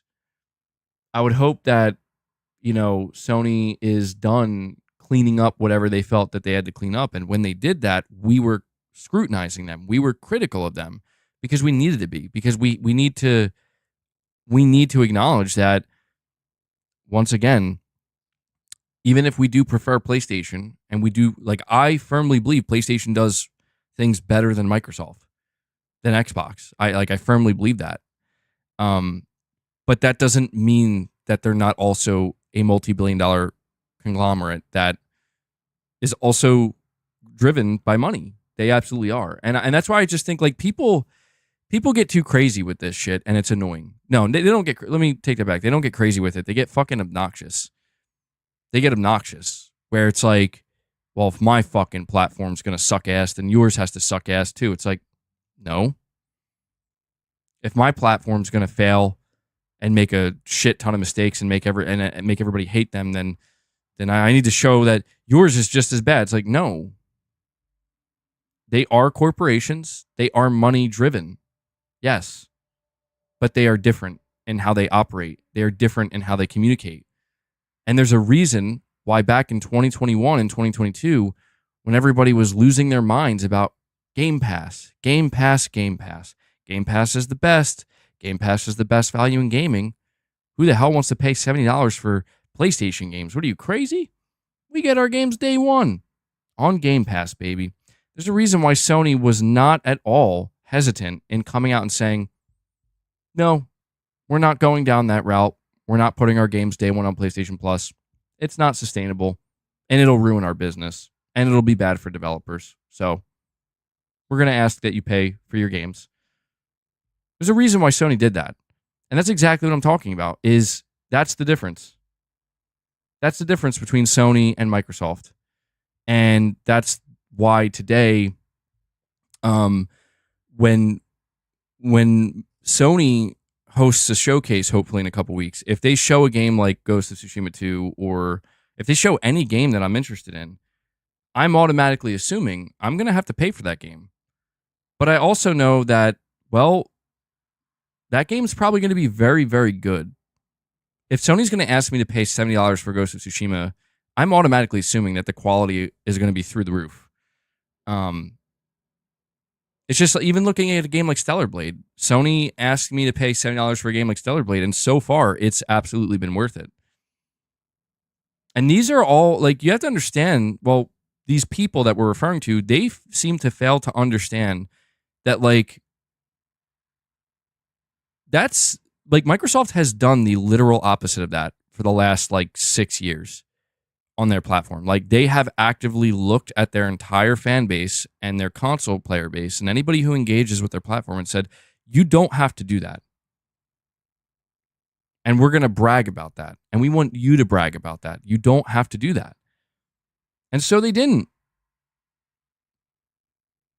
And now that's changing.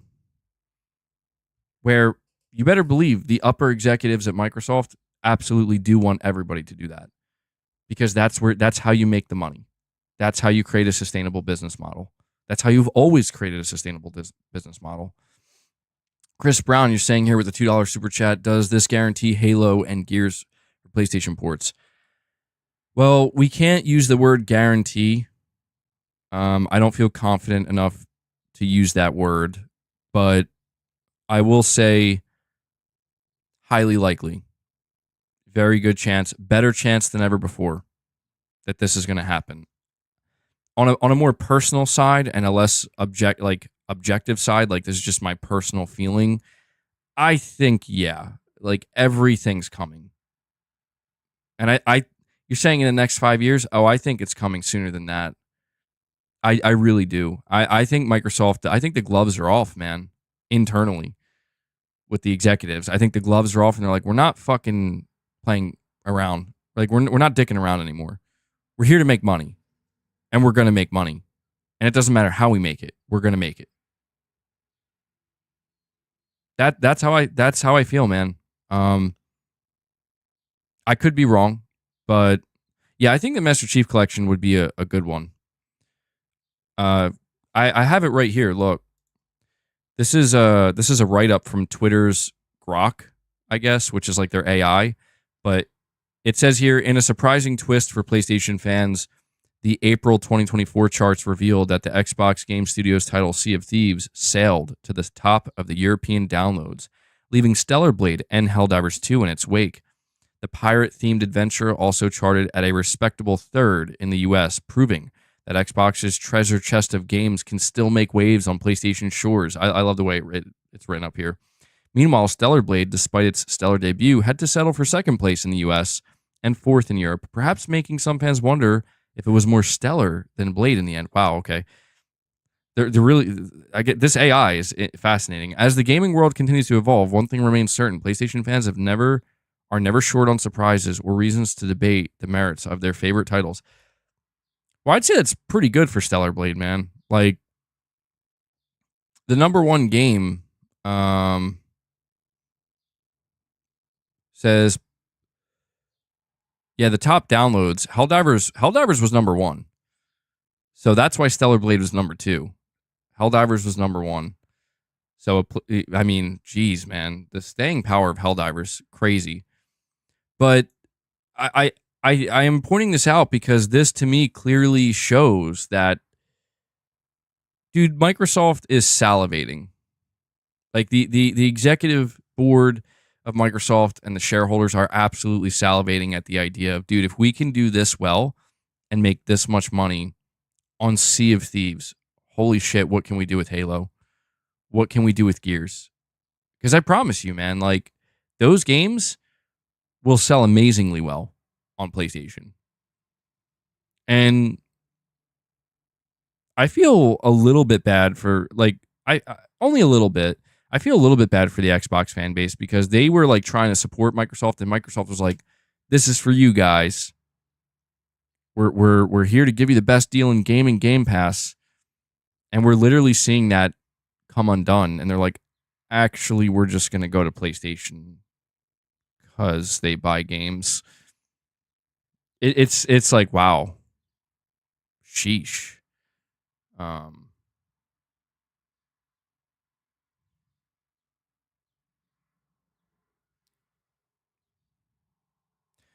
Sea of Thieves' success is another nail in the coffin for Xbox going third party. Yeah, I think Sea of Thieves. I think seeing the success of Sea of Thieves on PlayStation, that to me makes me, again, I can't use the word guarantee, but it makes me get much closer to that term. Like, feeling like it is becoming, we're getting closer to it becoming a guarantee. You know, I'm really interested in this Hellblade situation, because what's weird to me is, like, Tom Warren is reporting that Hellblade 2 is going to come, or at least Microsoft is debating on whether or not bringing it to PlayStation. And considering how insane things are getting so quickly, like, it's all happening so fast. I am just kind of sitting here like, I'm waiting for the announcement any day now that, yeah, it's coming to PlayStation. Like, how crazy would it be if they're like, actually, we're going to we're announcing today we're releasing Hellblade 2 on PS5 the same day it launches on Xbox, May 21st. How crazy would that be? But that could save that game, dude. That's the crazy part about this, and why I think Microsoft should just pull the trigger.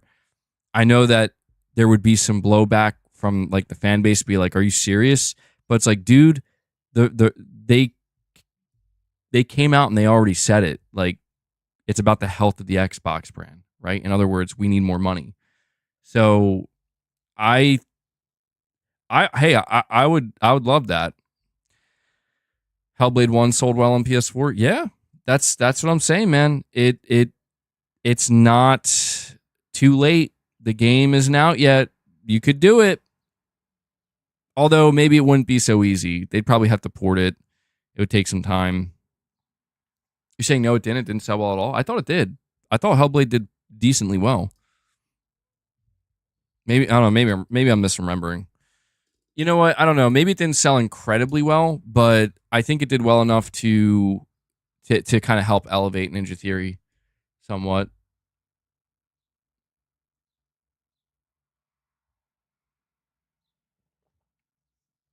Hellblade 2 comes out May 21st. So it's right around the corner. So maybe there isn't enough time for them to announce it. I want to read this last article for you guys, though, just to help really bring this home. Oh my God, what is wrong with these websites, dude? Never mind. I can't read the article.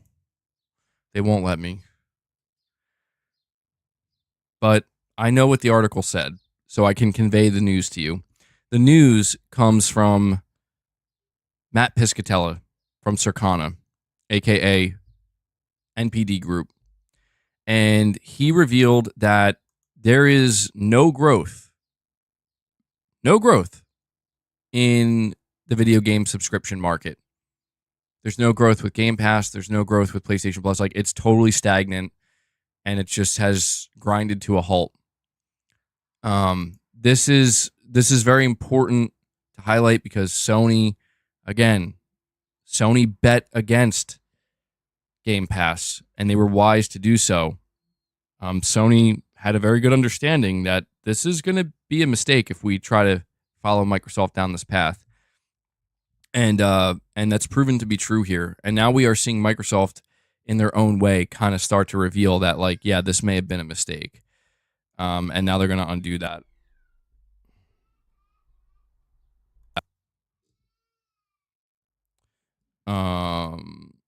So let me see if there's anything else here. By the way, I had to lower the gain of my microphone to mitigate background sound.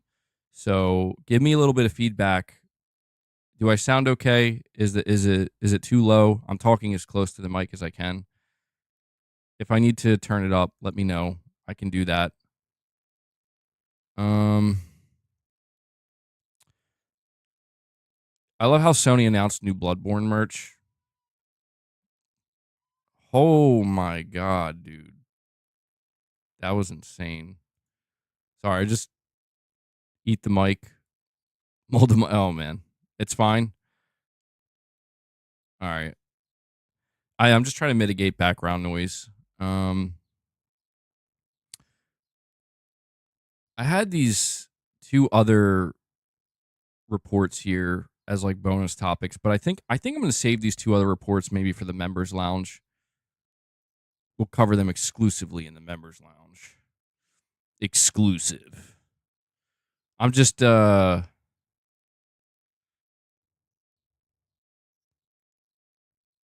checking Twitter real quick to see if there's anything else to add to this conversation. Ryan Reynolds and Hugh Jackman were asked if Deadpool and Wolverine will return for future MCU projects. I'm very nervous talking to you. That's what Ryan Reynolds said. Hugh Jackman says, I've never been so scared of what's coming out of my mouth. Damn, dude. I'll take that as a yes. I take that as a yes.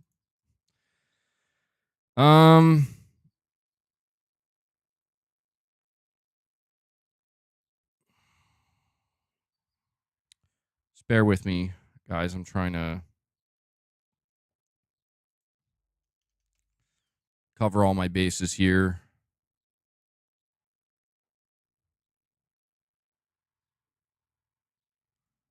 An Arabic Resident Evil community page claims to have info about Resident Evil 9's story. What it says, Leon S. Kennedy will be the main character of the game's prologue. The source does not know why it's only the prologue of the game, or only the prologue of the game was mentioned, so the character may change as the story progresses. In the prologue, the setting will be Southeast Asia, as previously mentioned by Dusk Golem. And as with the first piece of information, the setting may change as the story progresses. The story events will take place in the summer of 2025, which means that Leon will be 48 years old at that time. It's worth noting that the 30th anniversary will be in 2026, And according to what the source heard, the remake of the first part will be released in 2026. So maybe this thing that Capcom is preparing is the remake, especially since it's related to the anniversary. Interesting. Wait, hold on now. So if this is true, Resident Evil 9, if this is true that it's going to star Leon, it's not going to be first person then, right? Yeah, that does sound like Resident Evil 6 a little bit, but totally different setting. This means it's going to be third person. Unless do you think that they would say no, it's going to be you're going to play as Leon in first person? That would be weird. That would definitely be weird. It has to be third person. You hope it's a hybrid VR game? I would assume it will be. This sounds, I mean, I'll admit I like Leon. He's my favorite Resident Evil character. Well, I don't, yeah, I'd say he's my favorite Resident Evil character. I will definitely be excited about this if they're like, hey, we're going back to third person. Leon is the main character of the game. It's like, okay, I'm sold. You got me. Resident Evil 9, let's go, baby. That would definitely get me excited. But it's interesting that they're saying they're like remaking the first game to celebrate the 30th anniversary. That's pretty cool. At least that's kind of how I read that. Resident Evil 9 could have Leon, Claire, Jill, and Chris for an epic finale. Oh yeah, that would be interesting. I don't know though. Like, I don't know how I feel about the character swapping as much. I feel like they tried to do that with Resident Evil 6 and it was a little bit too messy. Maybe it would be best to just stick with one character, maybe two at most. Because I mean, Resident Evil is known for character swapping, of course, like Chris and Jill in the first game, and Leon and Claire. So I kind of get what you're saying, like bring all four of them together. But I think that at most they should just stick with two.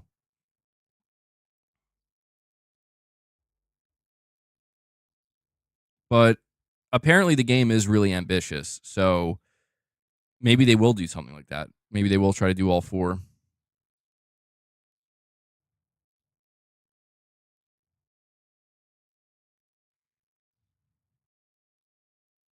At least make it optional to choose between first and third person. That would be I I've always found it interesting games that give you the option, but I feel like most games like never do that. IP Gaming says I need a membership. Dude, IP Gaming's getting desperate, guys. I will say, we'll do like a last call here for memberships. Anybody here who wants to consider gifting some memberships, do so now in the name of IP Gaming, because we are going to be moving over to the members lounge. He needs it, man. He needs it. Perfect image. You're saying mistake Sony did. The big mistake Sony did is raising the price of PS Plus Extra. Yeah, but I communicated to people when Sony did that, not as a way to justify what they did, but I communicated that like this is very clearly Sony making it known that like, yeah, we don't really believe like this isn't that important to us. Like it is, but it's not like our priority. You know what I mean? So, oh man, I will say this new information about Resident Evil 9 is getting me excited though, and I really hope that if Sony is going to have a showcase in the coming weeks, in the next week or two, I hope this does show up. This person speculates Resident Evil 7 was grindhouse horror influenced. Resident Evil 8 was classic horror film influenced. Resident Evil 9 will be Asian horror film influence. If by Southeast Asia they mean Thailand, then it's going to be fucking disgustingly scary. Leon pushing 50 is crazy to imagine, LMAO. Dude, this sounds like it could be awesome, man. I gotta admit, like I'm pretty hyped for it. I'm pretty hyped for it.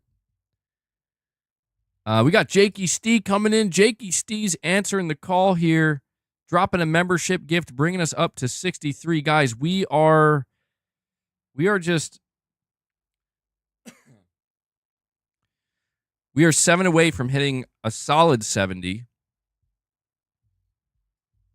IP Gaming, no. Relic was gifted the membership.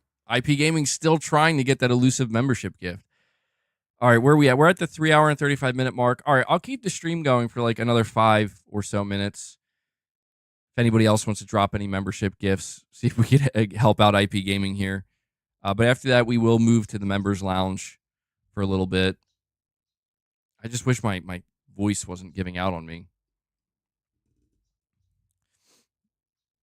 Steven Leon comes in. Steven, bro. He says the last one. Last one. Steven Leon drops a 10 bomb on you guys. Was it enough? IP Gaming, bro, you might want to double check that this is like a slot machine for IP Gaming, bro. I'm starting to feel bad here. But Steven, dude, thank you so much for that, bro. That's you dropped 30 membership gifts today. 30 membership gifts for this community. Thank you so much. And Aries09 drops a membership gift as well. Aries is trying. And Hellbound 1981 drops a 5 bomb. You guys got a full-blown membership train going. Did it happen? IP Gaming, bro, come on. This is insane. There has to be something going on here. He still didn't get one. Did something happen to your account? IP Gaming is cooked. Dude, that's insane. That was what? That's 16 memberships, and it still didn't happen. How it feels to chew 5 gum. I'm starting to think there has to be something wrong with your account, but Hellbound, thank you so much for another 5 bombs. Steven, 10 more gifts. You guys just blew right past the 75 member mark. We're at 79 now, guys. 79 members. Thank you guys so much for that. We also have Mitty coming in. Mitty actually brings us up to 80 by becoming a member, joining the MBG army. Mitty, thank you. Shout out to you for doing that, buddy. And also, this is for everybody who just dropped some membership gifts. Holy shit. Oh, and by the way, I meant to play oh my god, I dropped the ball, guys. I dropped the ball. I had a new soundbite today. Prepare your ears. If you're wearing, I'm going to give a warning to headphone users. Okay? I don't know how loud this is. I tried to adjust the volume of it to make sure it wasn't going to destroy somebody. I meant to play this this soundbite when we were talking about the situation at Xbox. Like somebody, like I don't know, maybe this is Phil Spencer today, but here we go.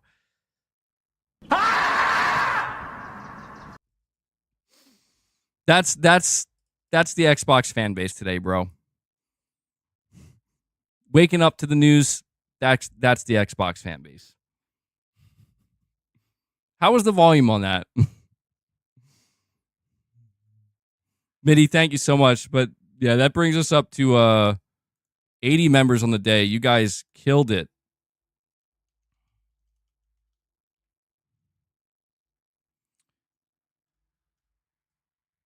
Not too bad. I tried to adjust it. I tried to make sure it wasn't like gonna absolutely destroy everybody's ears. That's one of my favorite screams, though, man. Play it again. Well, surely the bad news for Xbox is over. Let's go check Twitter. Maybe there's some news about the Xbox showcase. Checks Twitter.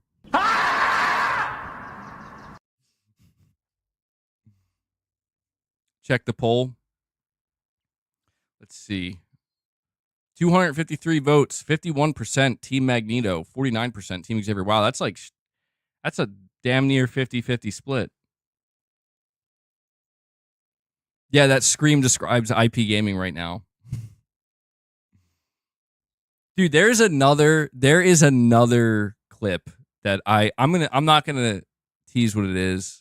It's not that you've probably seen it before, but there's another clip I plan to use at some point. I just have to time it right. It's a short one. It's like 11 seconds, but it's so funny, man. It's so funny. Like it perfectly, I think, describes so many people and how they feel about certain news that's coming out. Sometimes it's me. Sometimes it's how I feel. Jakey Stee, Jakey Stee comes in. He's keeping the membership train going these last couple of minutes. He drops another membership gift, but unfortunately, IP Gaming still didn't get it. But Fred ADHD Vance comes in and drops another 5-bomb on you guys. Is this it? Is this the moment? Oh man, it's beginning to feel like everybody except IP Gaming is getting a membership gift, bro. I'm so sorry, IP Gaming. If I could choose you to get a gift, I would do that at this point, but it will not let me. Damn. Fred, thank you so much for that, though. And Jakey Steve, that's another 6. You guys just brought us up to 86 on the day. I really have to extend a very thorough thank you to everybody who supported the stream today. Lot of membership gifts. 86 is a huge number, man. And also a lot of super chats as well. I've said it many times before, and I will continue to say it as long as it remains the truth. The truth is, you guys are the sponsors of this channel. You guys make it possible for me to do this. And even with a rough year like this, where, you know, it's been rough in gaming, it's been rough for everybody, you guys still show up and still support what I do directly. And that really means a lot. Do I still have the F Microsoft soundbite? You know what? I lost that one, and I was thinking about using that again. But just for shits and giggles here, let me see. Let me see if I can find the clip. All right, hold on. I'm gonna play it. Let me make sure the desktop audio is coming through. Dr. Chan, recalculate the new thruster data and relay it to Blue Oyster Cult immediately in Stanza. Okay, roger that, Doctor. Fuck! What's wrong? Seriously, auto-updating now? General, I won't be able to calculate the right data for the satellite for 49 minutes. How long till impact? 11 minutes and 44 seconds. Fuck Microsoft! Okay. Fuck! I gotta get that back as a clip. I do. Here's a shorter one. Fuck Microsoft! Okay. Fuck! That one's the best one. I mean, dude, it's totally applicable though. It's absolutely applicable today. Yeah, John Malkovich. Love it. Thank you for reminding me of that, King Sam. I used that clip last year. I didn't think we were gonna have to use it again this year, but here we are. We need Phil Nocchio. But all right, guys. I also want to say we're sitting at 473 likes. Thank you for that as well. I was asking you guys to continue to hit the like button. It's been helping the streams a lot. For example, we are sitting at 90%, 90.5% like to dislike ratio, which is very good, especially for a stream like this where I know for a fact there are definitely some bot dislikes. And when I say bot, I don't mean actual X bots. I mean literal bot accounts or false accounts. So we're at 477. Excuse me. Let's just see if it's possible. Let's all come together, see if we can get that up to a solid 500 likes, and that's where we can end it. I am going to segue into my outro here, though, so that way we can move over to the members lounge. If you are a channel member, most of you probably know how this works, but just in case you're new, as soon as this stream ends, a second stream is going to pop up titled Members Lounge. So that's where I'm going to be, and I hope you guys will join me there.